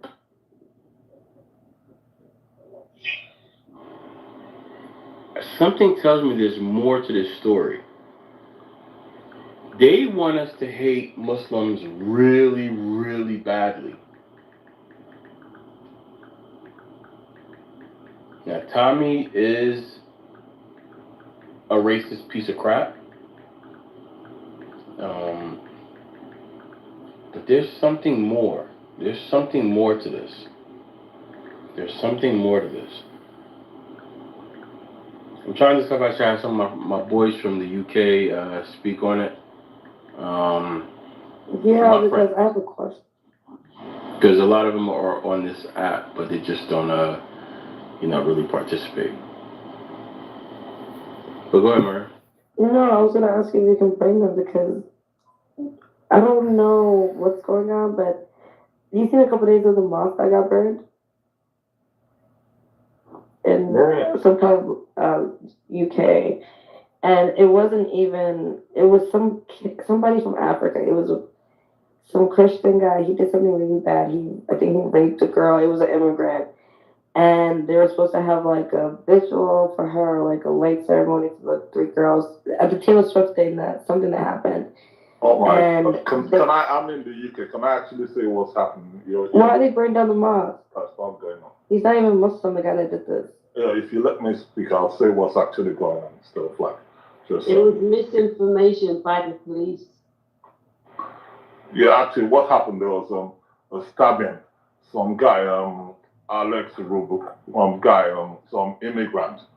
He had, I think they said he's got mental issues. He stabbed about 2 or 3 kids to death in a place called Southport. Yeah, but the police, because he was 17 though. That's the reason why they didn't want to mention his name. He was 17. Hold on, if you're gonna speak, let me mute. Yeah, so because he's 17 is a minor, so by law, you don't release a minor's name. So that, obviously they didn't release his name. So that created like this far-right group, Tommy Robinson and other far-right groups. They started spinning fake news in the media. On X, it was crazy. They even came up with a name. They said it was Islamic terrorists that went and stabbed those kids. It was a jihad. Yeah, they even came up with a name. This was crazy on X. They came up with a name. Came up with some Islamic name that this is the guy. And the police, they're protecting him. They don't want to release his name. Then even Andrew Tate even commented that on X, saying that the Western man has lost himself, that they can kill your kids and you can't even do nothing. So it was going crazy. There was so much millions and millions of people on X. It was just and then going they went crazy. after the wrong mosque. It was the wrong mosque. It wasn't even that mosque that was bloody responsible. They attacked the mosque, but the mosque. Then the police, a judge now lifted that thing so they could release the kid's name because things are going crazy. So they released the kid's name now, and now Nigel Farage is the leader of a racist group called Reform in the UK. A racist political party, actually, Reform Party. Yeah. So he now commented that how should we know that the police are not lying, that the police might be lying? We can't trust what the police is saying. This is a politician. The police released the name of the kid just to prove that it's not, because they were going to his name is Axel Ruda. Axel. Yes, exactly. Yeah, Axel. They wanted somebody to blame. Yeah, so the police released his name because the propaganda, the fake news was going all around. It was going crazy, and they're already attacking like Muslims. The ones with the hijab or the moms. Yeah, exactly. So the police had to release. The judge listed that shit, so the police released his name. Then imagine a politician coming and saying on X that you can't trust what the police say. So he basically threw fuel on the fire. So these people, they've been going crazy. They've been planning like I don't know why they still call them. But at least we know it wasn't a Muslim. Yeah, they use it as opportunity. Okay, they are domestic terrorists. I don't know why they still call them. Yeah, but they never call them domestic. They always call them mental issues. It's always a mental one. No, they're still calling them protesters actually, because they're going around burning shit and they're calling them protesters. They've been clashing with police and shit, but it's going crazy. They've been planning. But they're the ones that are attacking the police. Yeah, they may attack. And all of them are going to be called mental sister. I tell you, they will be categorized under mental issues. But the truth is, they're not like going to like black areas because people will fight back, obviously.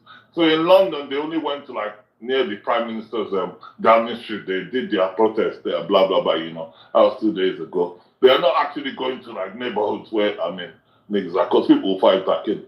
So they know better. Yeah, they know better. They know where they're going to do. But they've been doing it in different cities for the past 3 days. Now, I think on Monday, that was when the kids were stopped. So throughout this week, from Monday, they've been protesting every day. White people have become outspoken. They are speaking for their because they having big people like Andrew Tate and stuff like making fueling the fire on social media. So that gives them more power there. So I think Tommy Robson is on the run because I think he was arrested and taken to court. Then he given a date, and for some reason they let him out after he was trying to run. They caught him at the airport, and they should have known it's a flight risk, but they still let him, and he ran. So I think he's on the run now. But his group, they're still doing their thing, going around doing their riots and shit. They should never go to bed for no fly less than. Yeah, that's the long and short of it. That's a quick short of what's been going on. Still going on though, because today they protested in Bristol and where else? A couple of cities. So these groups are organized, I'm not gonna lie, it's easier to be a Muslim in America than any other country. No, a lie. It really is. Compared to the UK and Australia and all that, they have a really big Islamic They have a xenophobia and I do not know about America, bro. Hell no.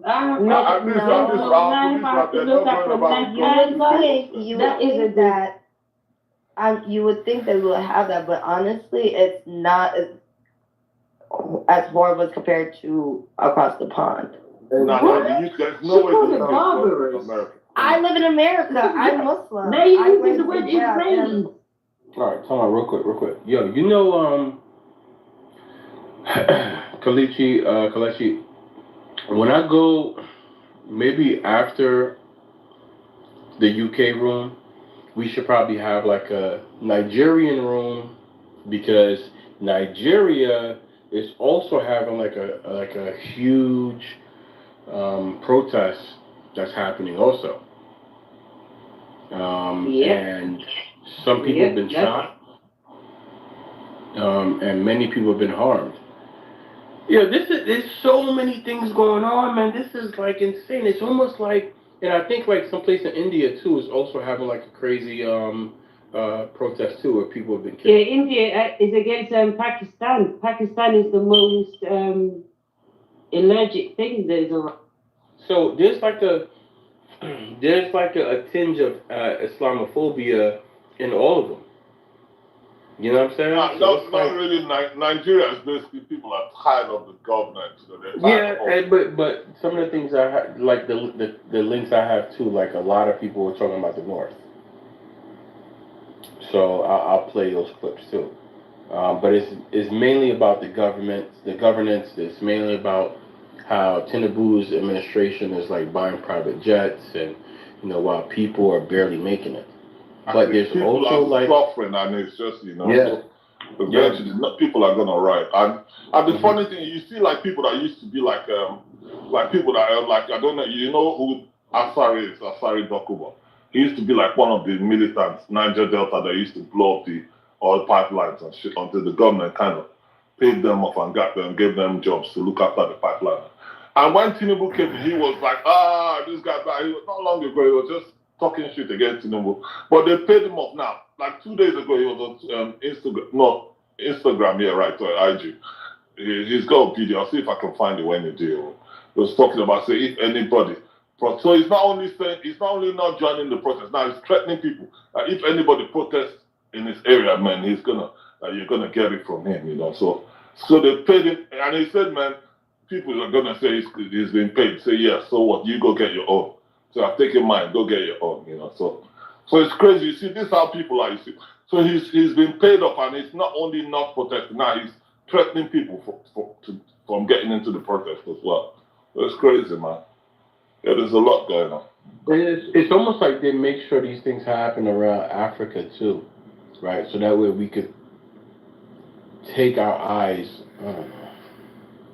These things are just happening at the same time, and that's what's making it so suspicious. You know what I'm saying? Bro, I don't know if I want to blame anyone else for what's going on in Nigeria. We got to look inwards first. But yeah, but there might be some external influences, but I'm not going to just blame the big bad white people. No, I'm saying, but there is like some when Black Rabbi was here, right? And we were talking about starvation in Gaza, right? And the WikiLeaks. Remember when the WikiLeaks was out? Part of that was to put Gaza or the Palestinians on a diet. So they've been doing this to these people, right? So if I'm a Palestinian, I don't see that the CIA is involved. If I'm a Palestinian, I just think that the leadership is just bad, right? But they were external forces to make sure that these things continue. And that's what the WikiLeaks, and I can play that clip up again if you need it. So what I'm saying is, do you think that there are some external forces coupled with bad governance? Yeah, they could be, but I'm not gonna say that's like the bulk of the major. I think bad governance is because I don't want to start blaming, other people for what our own people are doing, So, I'm gonna say the.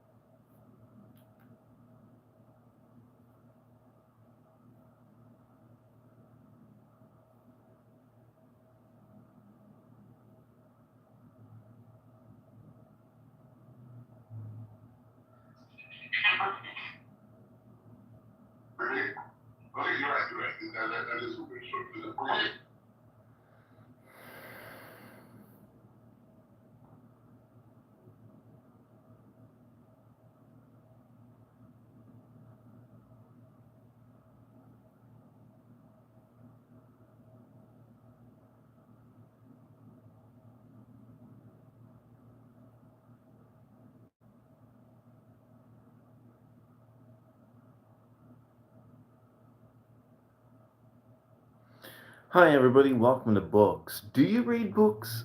Do you like books? Do you want to talk about books?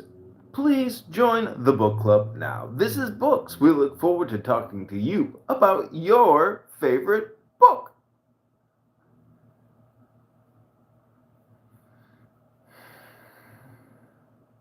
Whatever else that you're doing, there's things to be tied in with insurance, with social standing, with reputation, with insurance, bonding, all of these things. You have to think bigger because what we're thinking is we're overthinking this one. And I always try to say this, but it's very difficult to try to explain a voluntary society because everyone wants to look at things in a vacuum. And you can't look at it in a vacuum. You have to understand the intricate web of all of the other things, the accountability that's going to be, it's going to be massive.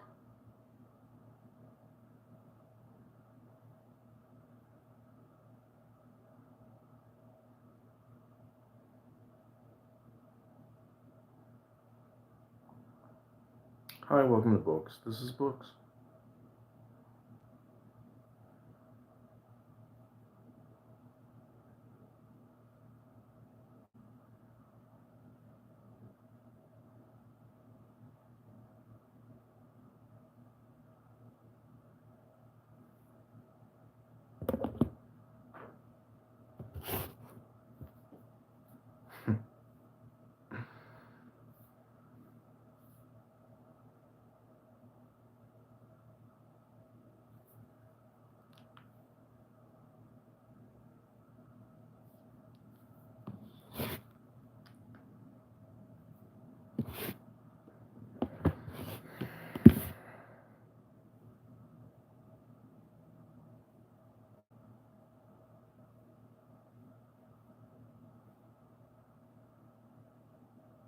But they're not identical. Arkansas, okay, I'm 5 miles from the border of Missouri, and Missouri has record you have to have a in my state you have to have in Shema Yisrael Adonai Eloheinu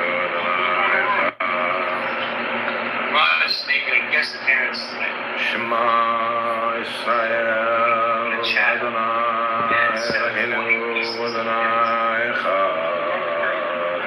Just because one bad thing happened, does that mean that legitimizes it and other countries should do the same thing? No, it's true. It's true. But I'm just saying, you got to look at the double standard. So when other countries are doing the same things, do we call them genocidal bastards?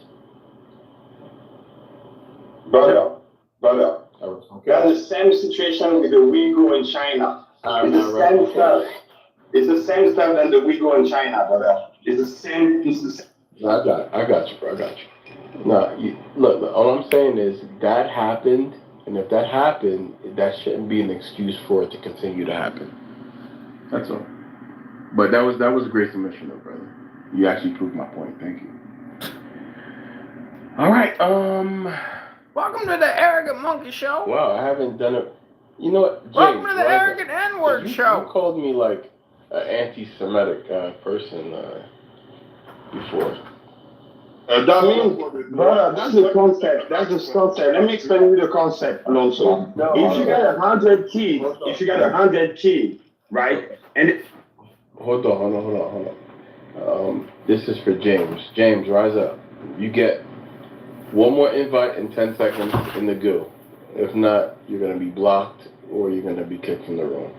10, 9, 8, 7, 6, 5, 4, 3, 2, adios, amigos. Get the fuck out. Ladies and gentlemen, James Bowie decided to boomerang to Lonzo, would you mind sharing something real quick? Fuck him. He called me anti-Semitic. Can I share something with you, Lonzo? Yep. This individual that you just kicked out, this James Bowie, right? Would you mind taking a look into what I just put in the chat? Any like the sex offender or something like that? Yeah, current as well. Oh my God. Yeah, so the little awareness, I think we gotta, if there is one group of people that I would like to see unalive, it's the people that cannot keep their hands to themselves regarding children. I'm gonna keep this link right there for future. Okay, so we found something we can agree on, Ludwig. Yeah. I never agreed anything with your, so you're for touching little kids? Yeah, I'm gonna keep that gem right there. Please do. You see, Ludwig, what is right is right, and what is wrong is wrong, regardless who it come up from. You support the genocide. Yeah. No, I just don't think it's a genocide. While he was on Clubhouse, he was also like a sex trafficker. He's a pedophile. Yeah. And he's also I gotta look that link up. He's also right now with whatever trial going on where he's once again. He's a lawyer too. Yeah, he's a former or current lawyer. I'm not sure how that works. You can probably continue to do that as a profession, as much as you're a convicted. No, until you get proven guilty. Yeah, but if you're convicted already as wait, is he convicted? Hold on.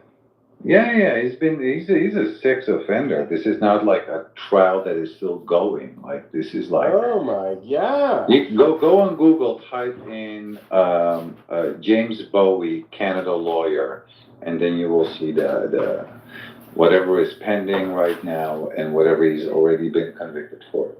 Damn, bro, you really had like a whole. He has a new accusation right now. Mm-hmm. Bro, you Why really do you did a know so whole much about him, bro? What was that, Lonzo? You really have like a whole file on this boy.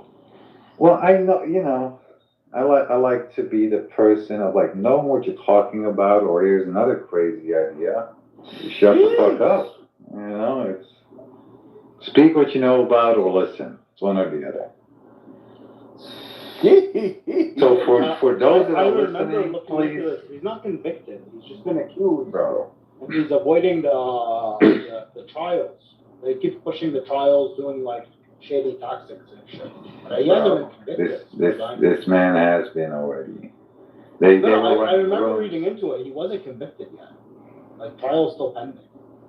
Yeah, I would say it has to be pending because there's no way he wouldn't be on Clubhouse, man. Yeah, that would be in prison right now. Yeah, bro.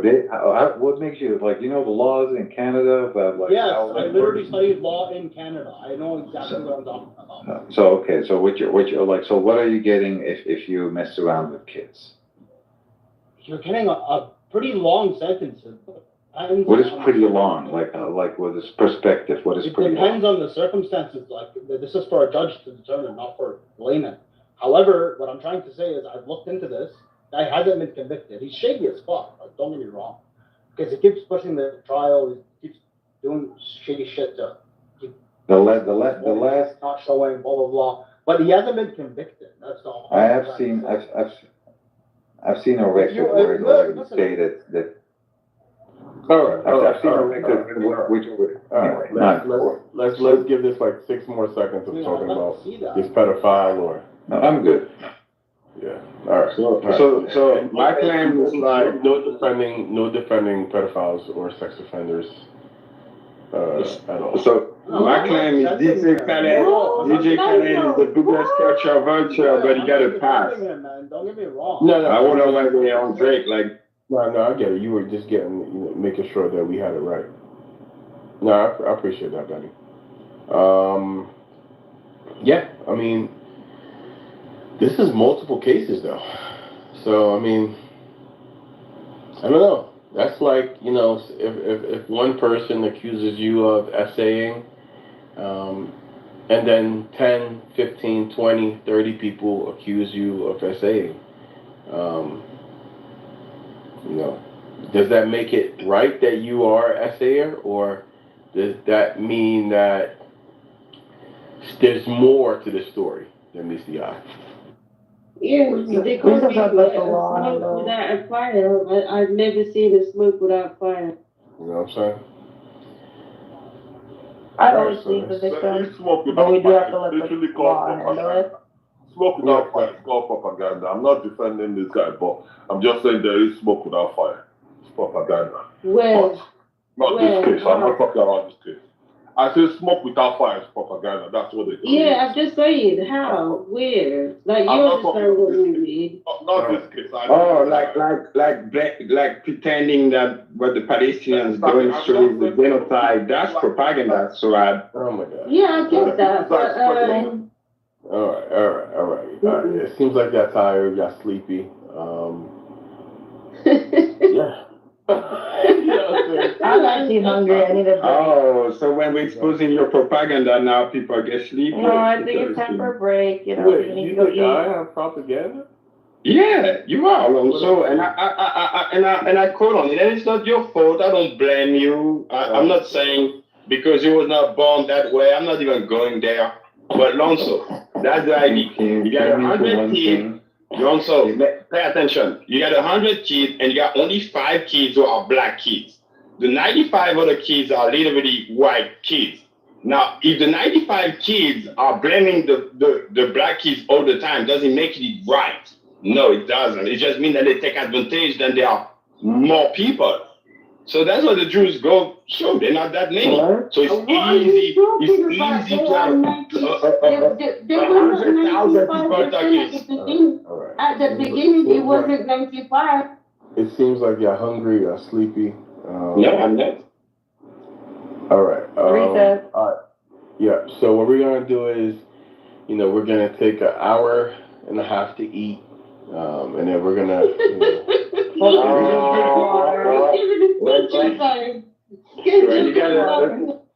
Yeah, and then we're gonna have this room titled. I hope you've been drinking water. Oh my gosh. Yeah, Titled, water. The UK is burning. The UK is burning. Okay. What are you doing with the UK also? Like, you look at the case. The case is a complicated case, man. You think people are mad? They're mad for a reason also. They're not. Brother. We're save all that great. An hour and a half. You said an hour and a half. An hour and a half will convene, and we are gonna have some intel. We're gonna have some. It's gonna be 2 a.m. in France.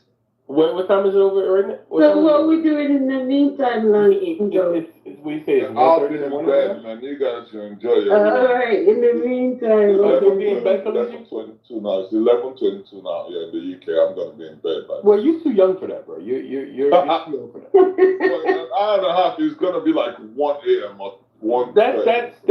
Wait, how old are you, bro? I'm old. I'm in my 40s, man. I'm gonna be. You're too young for that, bro. You're too young. Oh my goodness! I'm not staying up to 1 a.m., bro. Yeah, I don't want to ever get to the age where I'm like, oh my God, it's 12 o'clock. Oh my God. I'll probably be up at that time. If I got shit.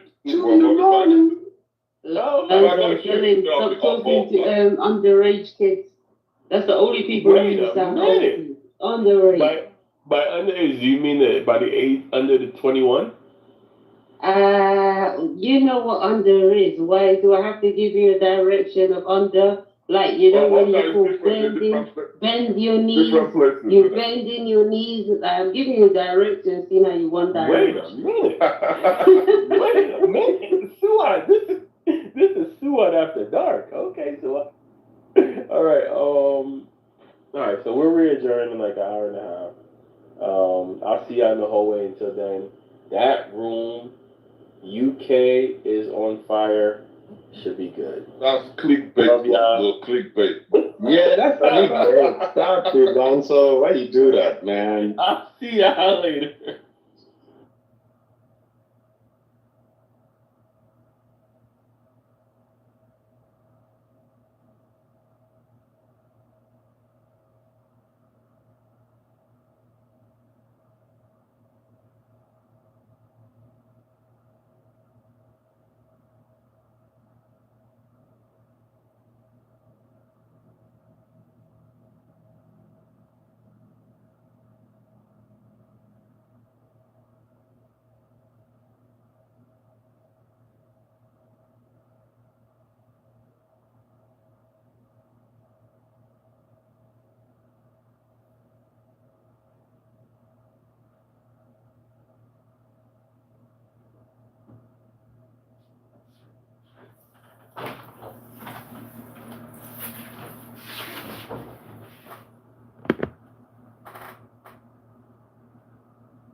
and shut them down. But they're not going to win because people aren't going to agree with anybody, and everybody can be black.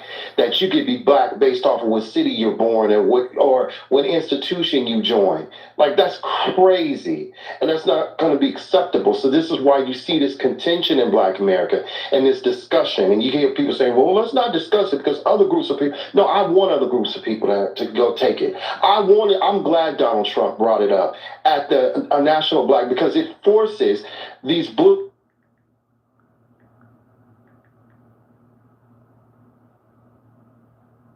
blackers and all the rest of these Negroes out of the closet to come out and affirm who to bring the smoke to.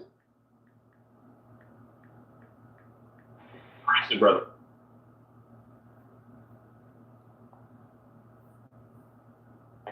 I appreciate that submission, Creed.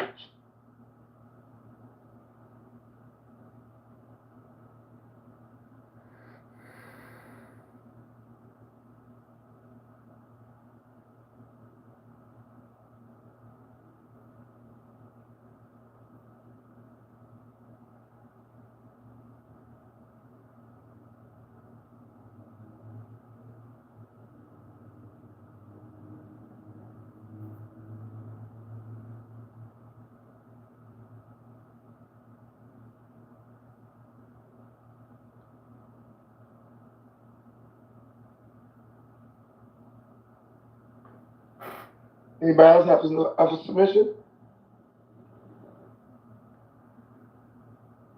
Yeah, I mean, I was just saying that technically, like, the president of the United States, his job is to be the president of every American. So therefore, it cannot have a policy who's going to be like more in favor to one or the other one.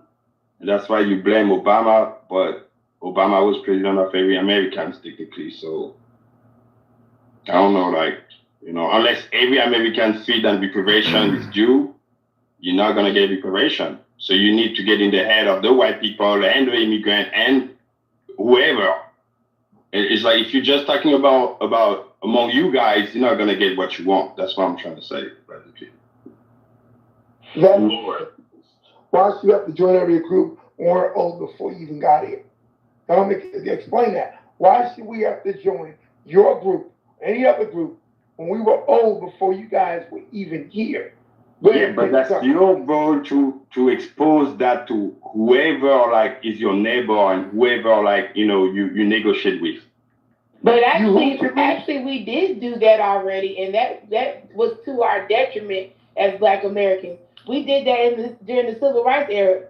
We tried to do that and have a big coalition, and look what happened. The Civil Rights Act has basically been hijacked by immigrants, by white women, by LGBT. It is no longer just specifically for Black people. And yes, the people that built this country absolutely do need legislation specifically for Black Americans. Let's be very clear about that. Because the problem is that we have joined every group. We have invited everybody to the cookout. And what happens, everybody takes for us. One thing Kamala said in that video that y'all bring up all the time about when she said she wasn't going to do nothing for Black people, she said one thing that is true. She said that anything that benefits Black people benefits everyone. And that is true. Because anytime Black Americans rally together and we finally get some shit for us, here come the immigrants, here come the white women, and here come the LGBT ready to snatch them resources up. So that's why when we hear things like, when we see certain policies come out and we hear buzzwords like minorities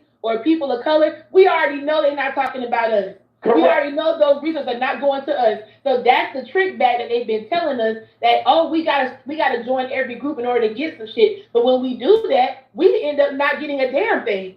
Correct. That is the truth. So does that correct your submission, brother? Maybe you want to retract some of your statements. Do you understand what the sister was saying? I do. I didn't imply that you needed to join their group. Like, it doesn't have to be like that joining. You said we had to work with. No, she said, and back in the Black movement. That's why she corrected that. So I'm asking you, do you want to redact some of your statements, or do you still go strongly with what you said and what she corrected? I'm gonna attempt to say that the civil rights movement happened about 50 years ago in the United States of America. Therefore, the people who were doing that effort, most likely, they must be pretty old right now. Now you're a new generation. Now you have to restart wherever what you have to start it to be sure that you get the understanding from the people who come into your country. That's what it is. Absolutely not. So let's get to it. You don't Wait know a second, Republican. Hold on. I Yes, just need a ma'am, go ahead. clarification. I'm so sorry. 1984. Go ahead. Were you saying that we needed to join those groups, or were you saying that we needed to rally those groups to get behind us? Because I think maybe I misheard. I just want to clarify. It's just a point. Okay, I just think that you cannot look at the past and be like, hey, we tried this back in the 70s and try anymore now. That's kind of a losing mentality. You should not look at it like that, in my opinion. Humbly, you know what I'm saying. Because, I mean, to a certain, I thought y'all was saying this over here. To a certain extent, I was like, well, maybe he means like how the abolitionists who's behind, helping slaves get free. Maybe he was talking about we need to get some of these groups behind us, but maybe I clearly. But why would we keep doing the same thing that we know doesn't work? That's literally the definition of insanity. Doing the same thing, expecting different results. Why would we keep joining together with people who hijack our movement and then be like, oh, maybe this time after the 100th time that work with y'all, maybe this time will be the time that y'all won't take our shit. Like, no, that doesn't make any sense. And that's why with the reparations movement today, the major difference is that the movement in the 80s was very pan-Africanist. These days, we are delineating from that movement because we recognize that, like somebody else said, that we're Black Americans are on our own. We are absolutely on our own. That is correct. So that is why we're delineating, and that's why we're trying to fix this issue on our own. So it's not that we don't want help. If you want to help, that's fine. But in terms of why you see that division, it's not because of any type of personal feelings. It's because we now understand in order to get this thing, we have to be delineating, and we also have to be lineage based, not race based. Did you understand that? Yeah. I agree. I ain't got no problem with the solution, to be honest. I have a challenge in relationships. I guess it's a challenge and not a disagreement and a challenge. Because in the political process is about interest groups competing against each other, right? For, and some would say limited resources. And even as we delineate, we can't overlook with all those observations that are true in relationship to, well, we got this bill passed and it was supposed to be for us, but look at who else got it. Those who else's are interest groups, and they got it because they positioned themselves to get it. So it seems to me that you have to, as an interest group, whether you delineate or not, you have to have a mechanism in order to put in the political process, in the American electoral political process, regardless what party you belong. You have to have some kind of mechanism that provides the leverage that gets you the outcome that you're looking for. And what I'm hearing, and I'll accept that this generation is saying, well, look, we need to be more specific.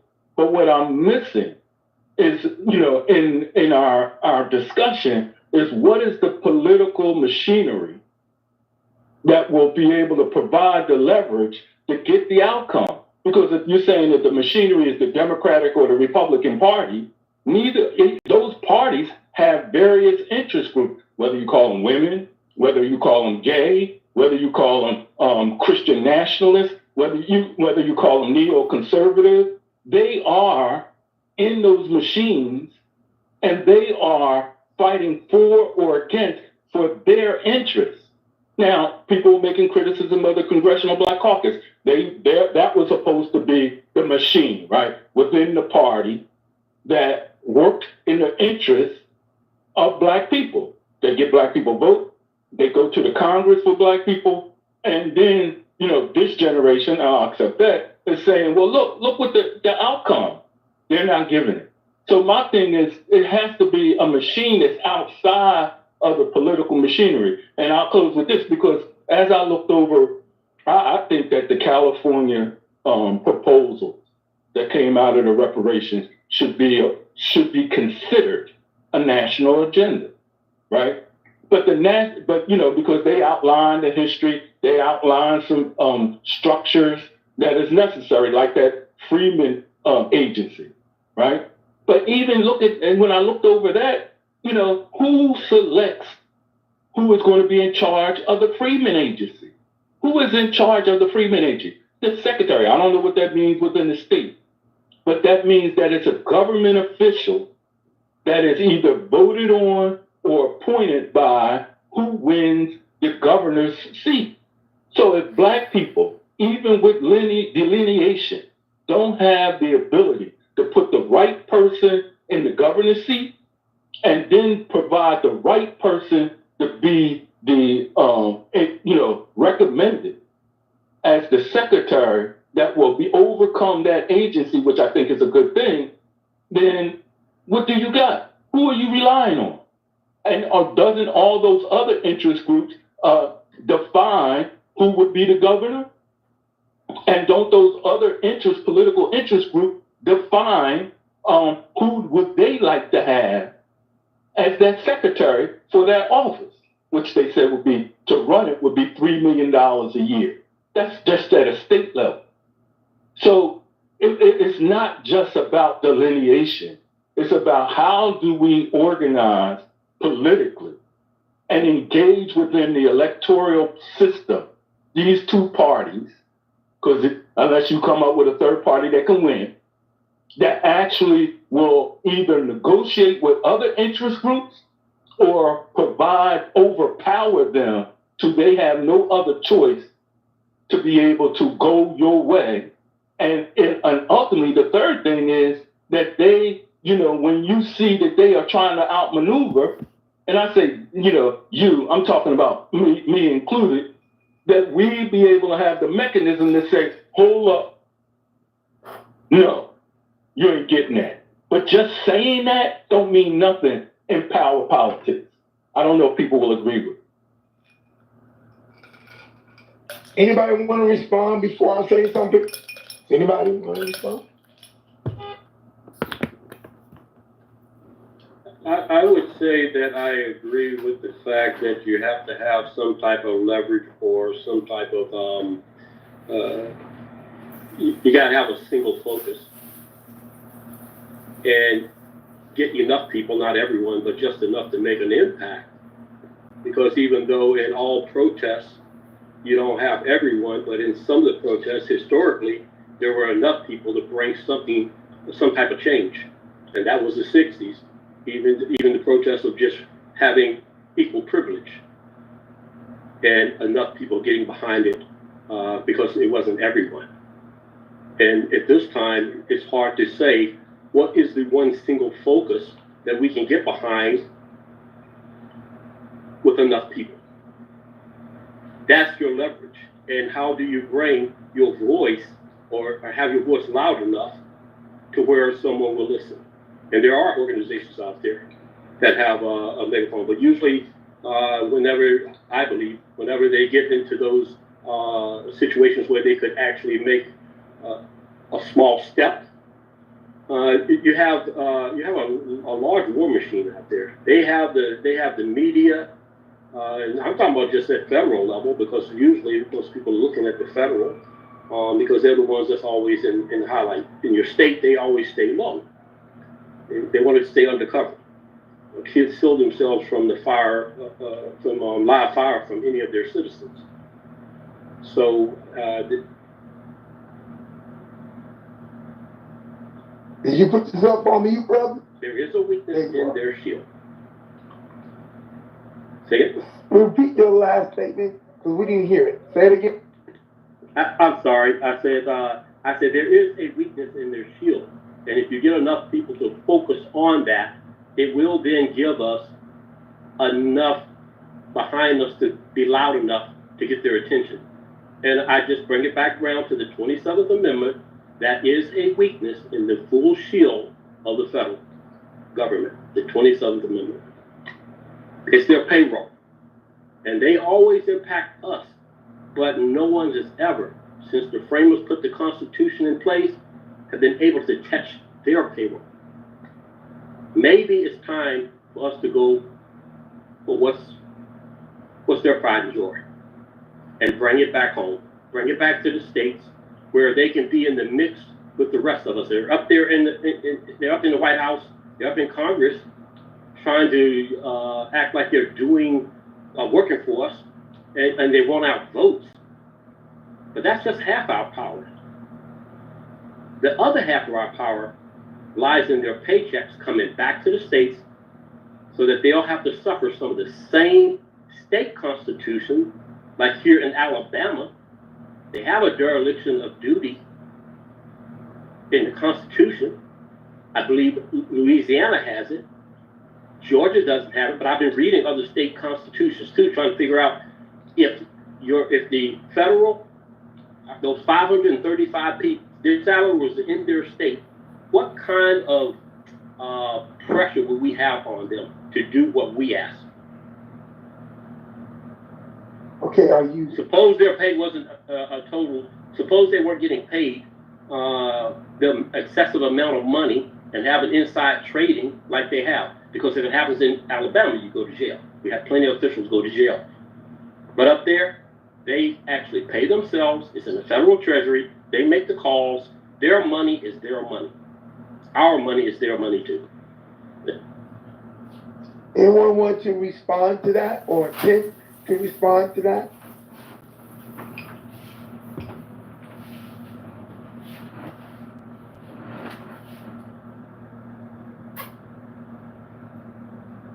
I don't think anyone knows how to respond to that, but if anyone want to take a shot at responding to the brother's submission? Kelly, you there?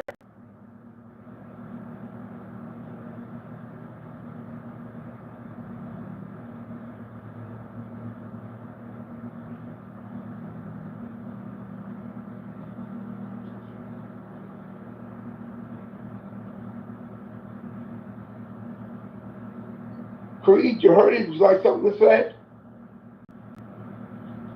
Oh, I'm sorry, I'm moving. Well, I didn't hear everything that was going on. I'm sorry. All right. Understood. I'm saying at this point, I don't mind, because I keep hearing people say, oh, Donald Trump, we don't want him involved in this conversation about blackness. Yes, we do. I do. I want white people, Asians to hear it, because I want them to hear the absurdity of how and what we identify as black, so that they can join us in our fight and resistance against those who are telling us that black means if you're born into a city, that makes you black. If you join an organization, that makes you black. If you go to a black church, that makes you black. But this is literally what we're being told at this point. Oh, she's black because she was born in Oakland. Oh, she's black because she went to HBCU. Oh, she's black because she's an AKA. Like, literally, this is the entry into blackness? Like, that's the lowest? Like, Well, Pretty, what other group in America would allow this? What other group?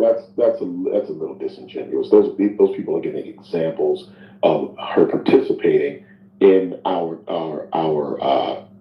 community because she is part of our community.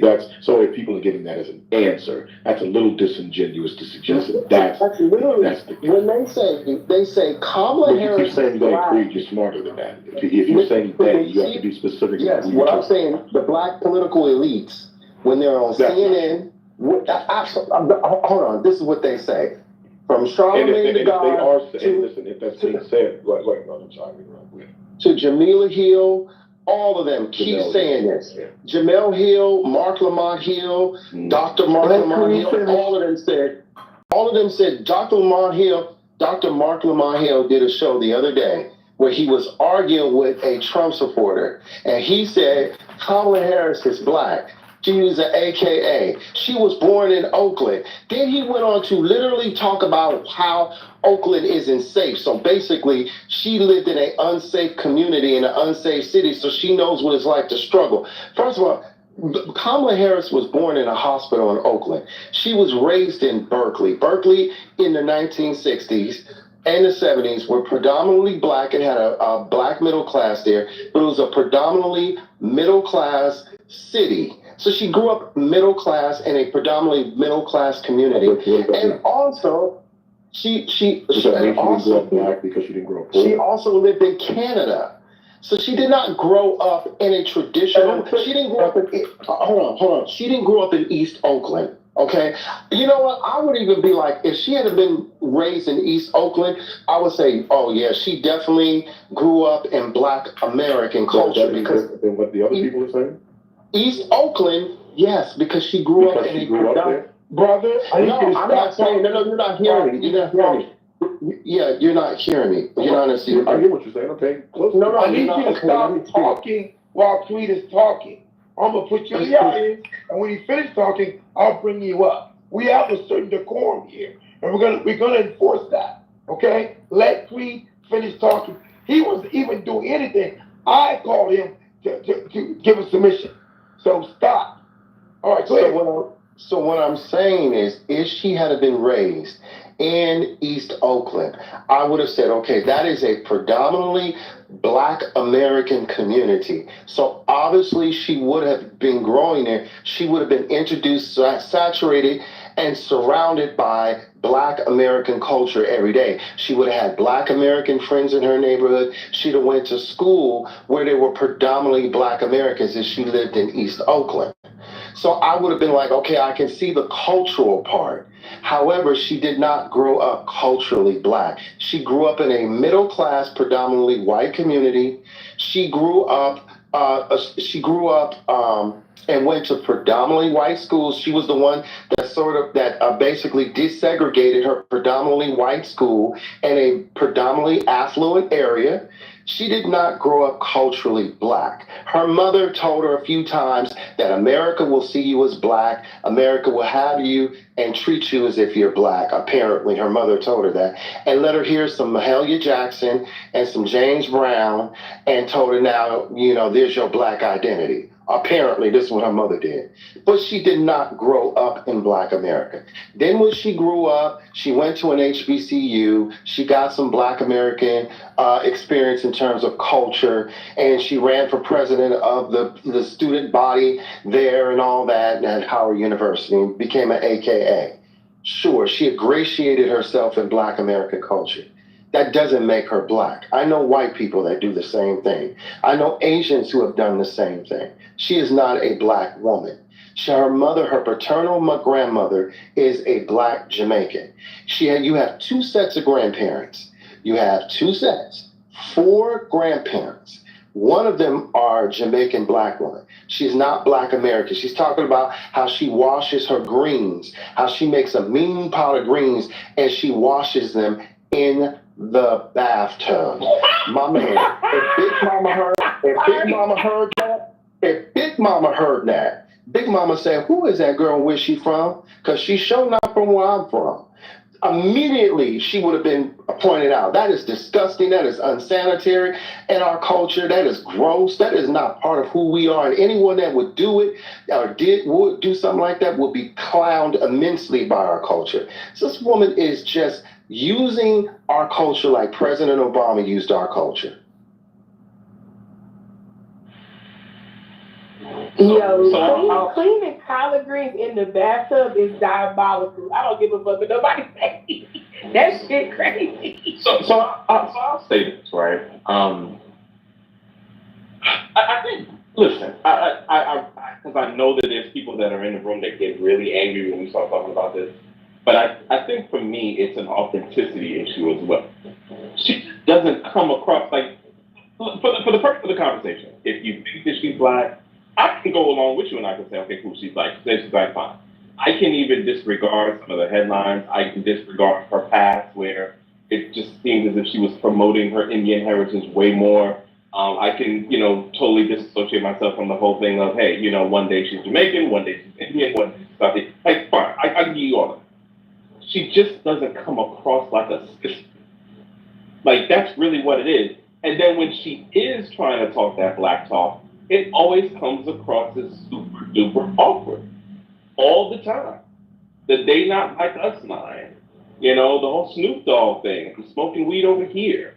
You know, okay, I'm speaking to my black constituents, so I got to bring Megan Thee Stallion. Again, I'm not even, it's not a Megan Thee Stallion conversation. It's just this pantomiming that, you know, if you're real, even with Obama, right? You can say whatever you want to say about Obama, but I will say this. It came across in the moment, at the time, a little bit more authentic. It was some soft shit with it. It was cool. You know, there was some tapioca pudding and there was some, you know, cheddar biscuits being passed around. Fine, whatever you want to say. But there was a little bit more authenticity with that dude. That's what makes him who he was. It was like it or not. And, you know, in retrospect, it is what it is. But she just does not come across like an authentically black citizen. Because she's not. Because she's not. And like Cree said, also keep into account that she was raised predominantly by her mom's side of the family, which we know is Indian and South Pacific Asian, as well as we know that she was raised most of her childhood was in Canada, not even in California. She was born in California and she spent her young childhood in California, but most of her teenage years were in Canada.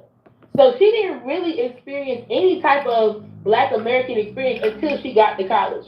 Until she got to college. So this whole notion that she can identify with blackness in America as a culture is just false. It's completely. Hey Alpha, look at my PTR. What do you think about that? Hey Craig, let me look. Hold on. All that being true, I still don't see where that affects the power dynamic and the way you play electoral politics.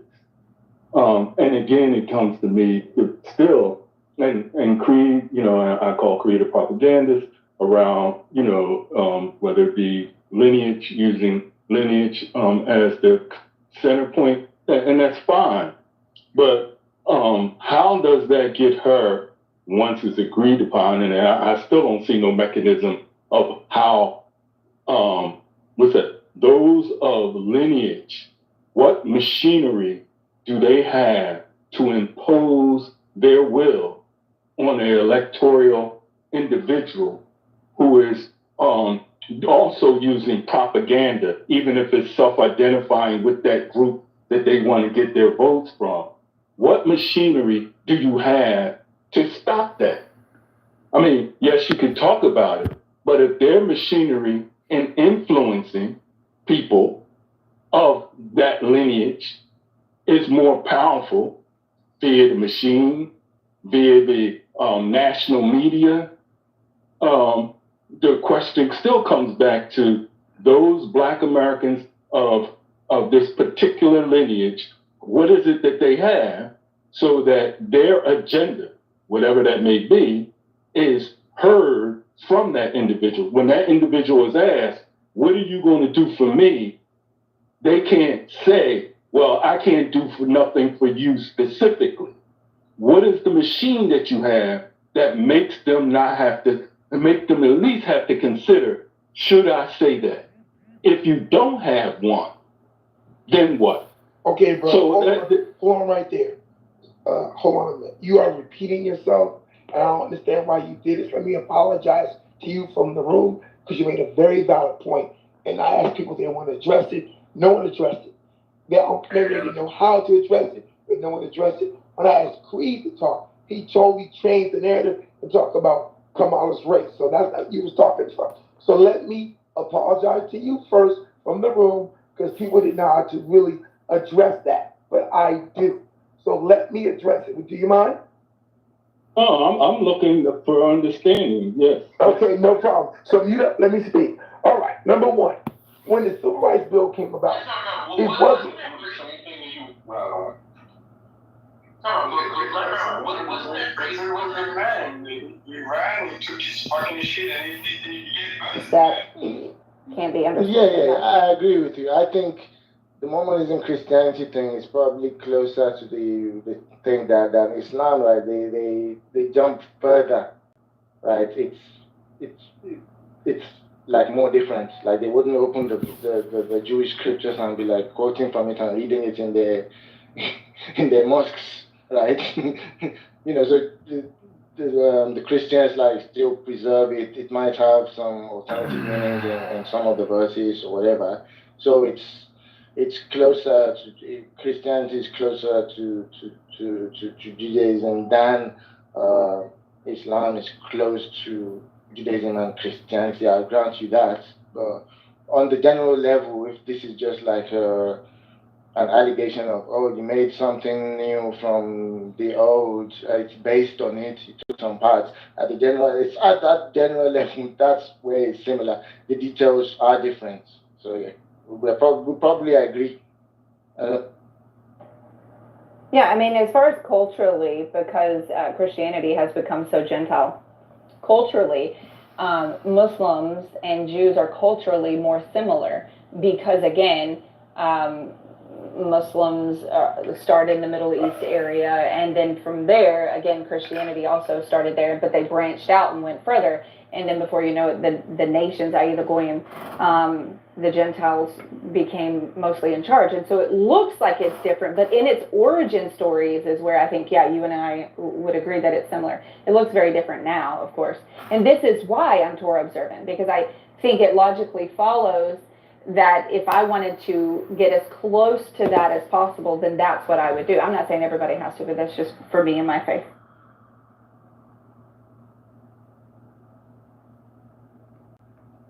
You know, I'm more interested in like knowing why people to happen. I think that's a reasonable assessment. But I call it more critique, not a building upon. No, I mean, it is ultimately, it is a critique. You endorse it. When you build upon something, you endorse it and you make it the idea better and more refined. He didn't do that. The way that I see, so Jakob, so I agree with you. I should use better language with it, but the way that I see build upon is he's building upon it in a different direction. Wait, but can't do yourself for monopolies yet.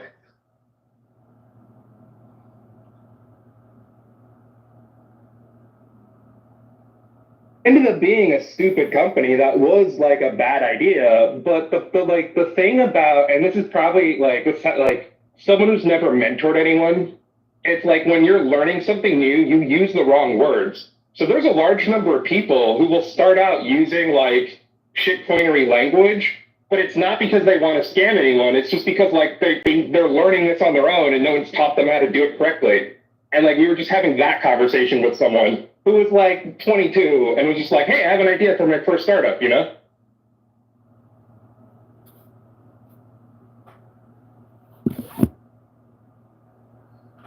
Yeah, I was in here once, guy, I forget who it was. He was talking about like solar or something like that.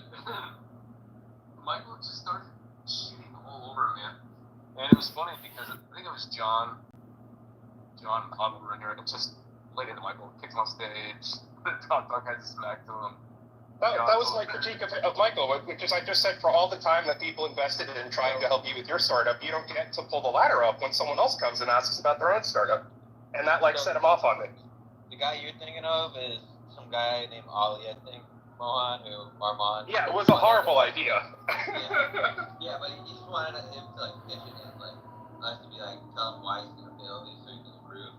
And then the other guy that I think we're thinking about is a guy named Max Webster, that was actual like investor that Michael shat on about like his solar opinions and told him he's a retard. Yeah, that was it, Max Webster. That's right. Hi, moderators. This is Poet. I'm interested in releasing a shitcoin called Poet Coin. I know you guys are talking about this, and I really don't know how to launch a shitcoin. Can somebody walk me or at least give me some bullet points? Thanks. This is Poet. You'll have to come back. Well, Michael should hold on, John. We know it's you. Poet, I would suggest that you get a time machine because Dave Bailey, the organizer of the Bitcoin conference, actually had a token project called Poet. I would just take that code in that repo and just relaunch it today. How do I launch it though? Because there's like a marketing campaign behind it. So how do I get into exchanges basically? Suck dick. It's already listed. Here's the thing, man. You first need to pull your scrotum over your head, kind of like hockey players do with their jerseys or their vests. Start there. I actually have pink eye right now because I ate out a peach the other day, and God, my eye is inflamed. Is there going to be on Ethereum or the tokenomics, like any special thing with tokens? Is it kind of like a shitcoin? Wait, let me finish this Napa Valley red wine and spark my bowl. What were you saying? This is Poet. I hope I was complete. I hope I'm succinct. I think a better piece of advice to you is to always wash your face after ribbing. I think that's probably the takeaway that you should have. And gargle something.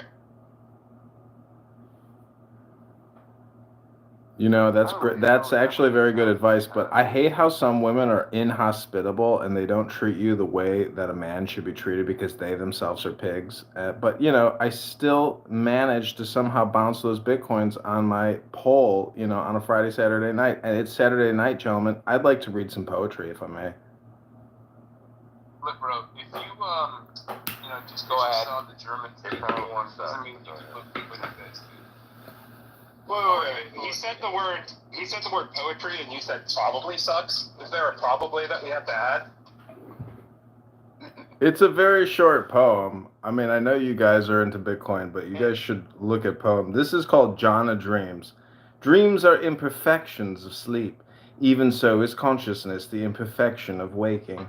Dreams are impurities in the circulation of the blood. Even so is consciousness a disorder of life.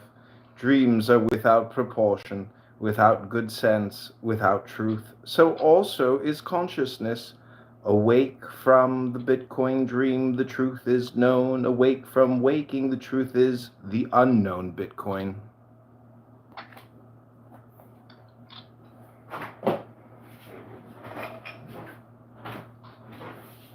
Yeah, it's not a problem. No, it's not pretty good. I like the voice. Seriously, John, how many accounts do you have on this fucking app?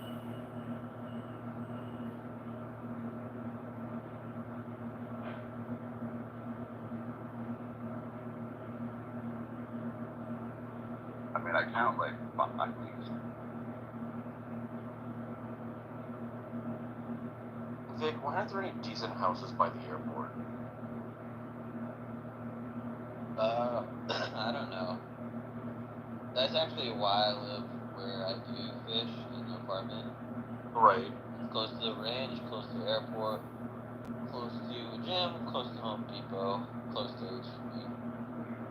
Like, even though I'm in Texas, I don't really need to drive further than like 8 miles in any direction, which is kind of amazing.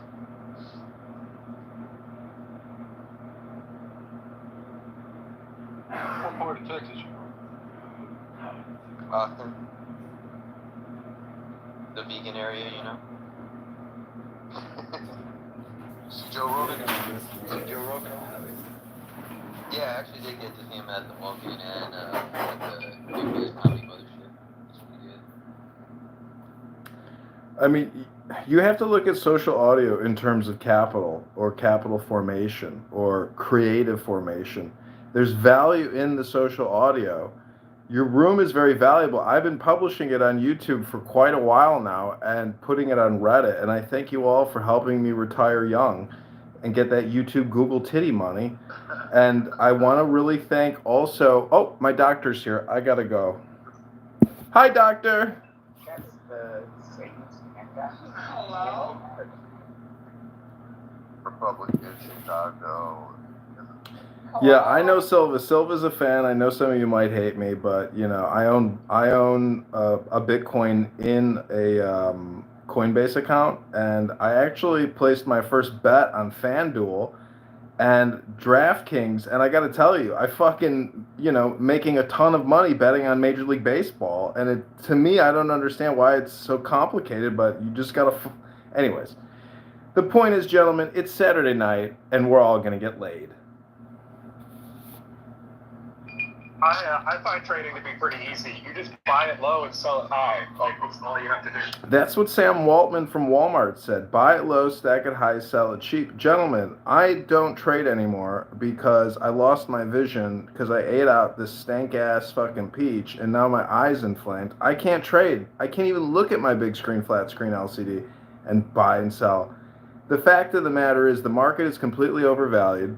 The pensioners and everybody with their 401ks is going to get fucked. We're going to go through a massive reset. There could be World War III, and Bitcoin is the savior that you do not think it is because it's bullshit. And in fact, I think who just said, anyways, it's obvious that it's government CIA coin.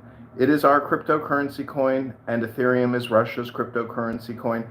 But either way, gentlemen, we have to profit, and we have to continue the fight. Fight. Vote Trump and go to the gym, fatties. I am complete. Thank you for listening. I hope I was succinct. God bless my Charles Schwab account. What's your body fat percentage? I'm telling you, I think you fit right in. I mean, I lift weights. I go to the gym. I do cardio. I do yoga. I sit in the sun. I'm gonna come. I'm gonna come. I mean, that's not an integer. That's not an integer. What's your body fat percentage? Dude, I don't know my body fat percentage. I don't go to the gym and get tested like that. But I do have recurring gout because I drink and eat like a pig. But I go to the gym and I lift weights and I run and I do yoga and I bang hot bitches on my boat, and I own 1 Bitcoin. So stick it in Uranus, pull it out your tuchus. I want to thank you all very little. I'll call you, don't call me. Vote Trump, go to the gym, fatties. Any Democrats in here? Any Democrats? Any Democrats? Do we have any fucking Democrats in this fucking room? Speak up right now or forever hold your Democrat peace, you clowns. I wanna thank you for adhering to a belief that I have that anyone who owns a boat is incapable of going more than an hour from when you meet them from telling you that they own a boat. Listen, it's called the Lady Hawk. It's a piece of shit. I bought it for $2,000 on Craigslist. I finally fixed the leak, but I got laid, baby. Fuck Miss Alabama. Ooh! Party time. Doctor, tell these Bitcoiners what they want to know. The internet is all smells great. Listen, Bitcoiners, you guys spend an awful lot of time networked in these rooms, and it's bad for your mental health. It's bad for your physical health. You guys don't talk about anything important. The most important thing you guys talk about is your fucking wives and your dry cleaning and your fucking food and all this and that.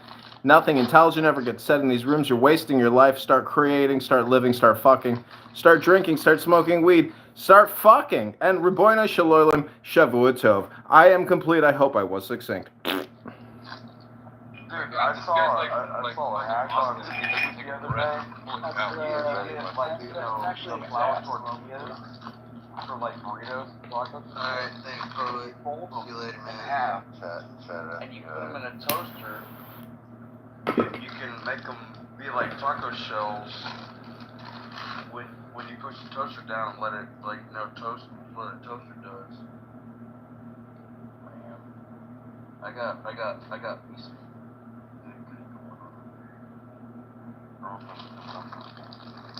I'm hot. I got some cilantro. You're like the Patrick Bateman of Georgia, let me tell you. The most underrated, from the 80s, would be Huey Lewis in the News. Have you heard of Huey? Do you like Huey Lewis in the News?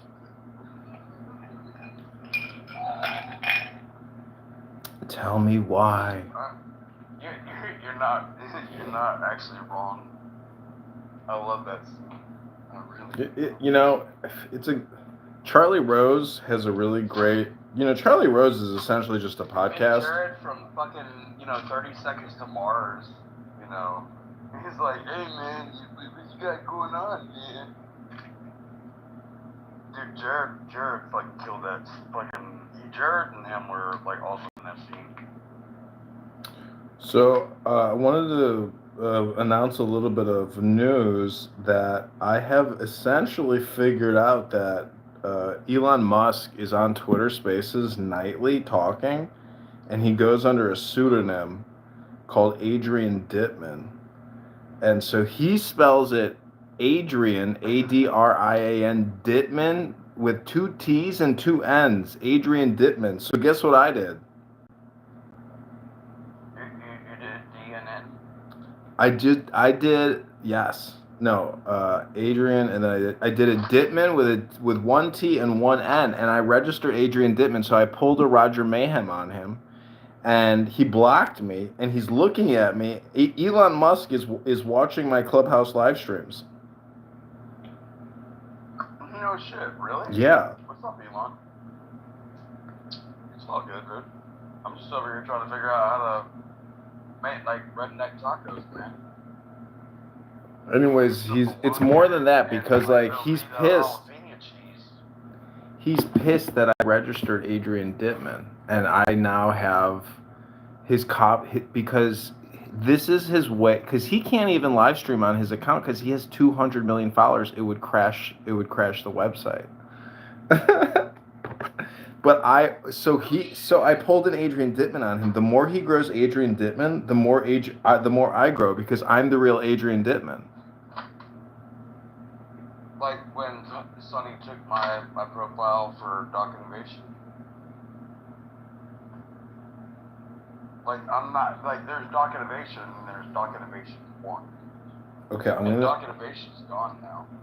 Okay, don't hate me, but I'm gonna repeat what I just said because I'm shooting a reel now. Okay, we're live on YouTube. I'm talking to my doctor. I have an eye infection. This is Adrian Dittman in the book club here on Clown House, and Elon Musk is claiming that he's the real Adrian Dittman. But go to adriandittman.com at ADRIAN Dittman, DITMAN. That's Adrian, ADRIAN Dittman, DITMAN.com. That's adriandittman.com. I'm the real Adrian Dittman. My ADD's got ADD. So the fact of the matter is, Elon Musk is Adrian Dittman on Twitter with 2 T's and 2 N's, Dittman. But I'm the real Adrian Dittman. He stole my name. You can look me up on LinkedIn as Adrian Dittman.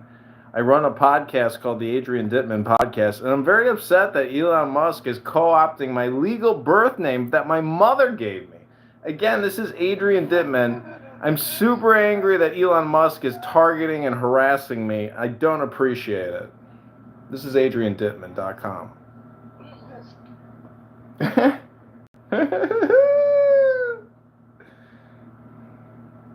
Oh my god, dude. I'm over here dying thinking about like my redneck taco needs some Chipotle. Definitely that. I got the cilantro. Ooh. Yeah. My tapatio.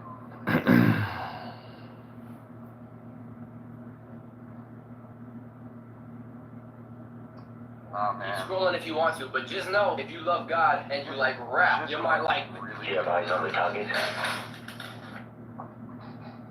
know what I mean? Did you hear my T-Rob song?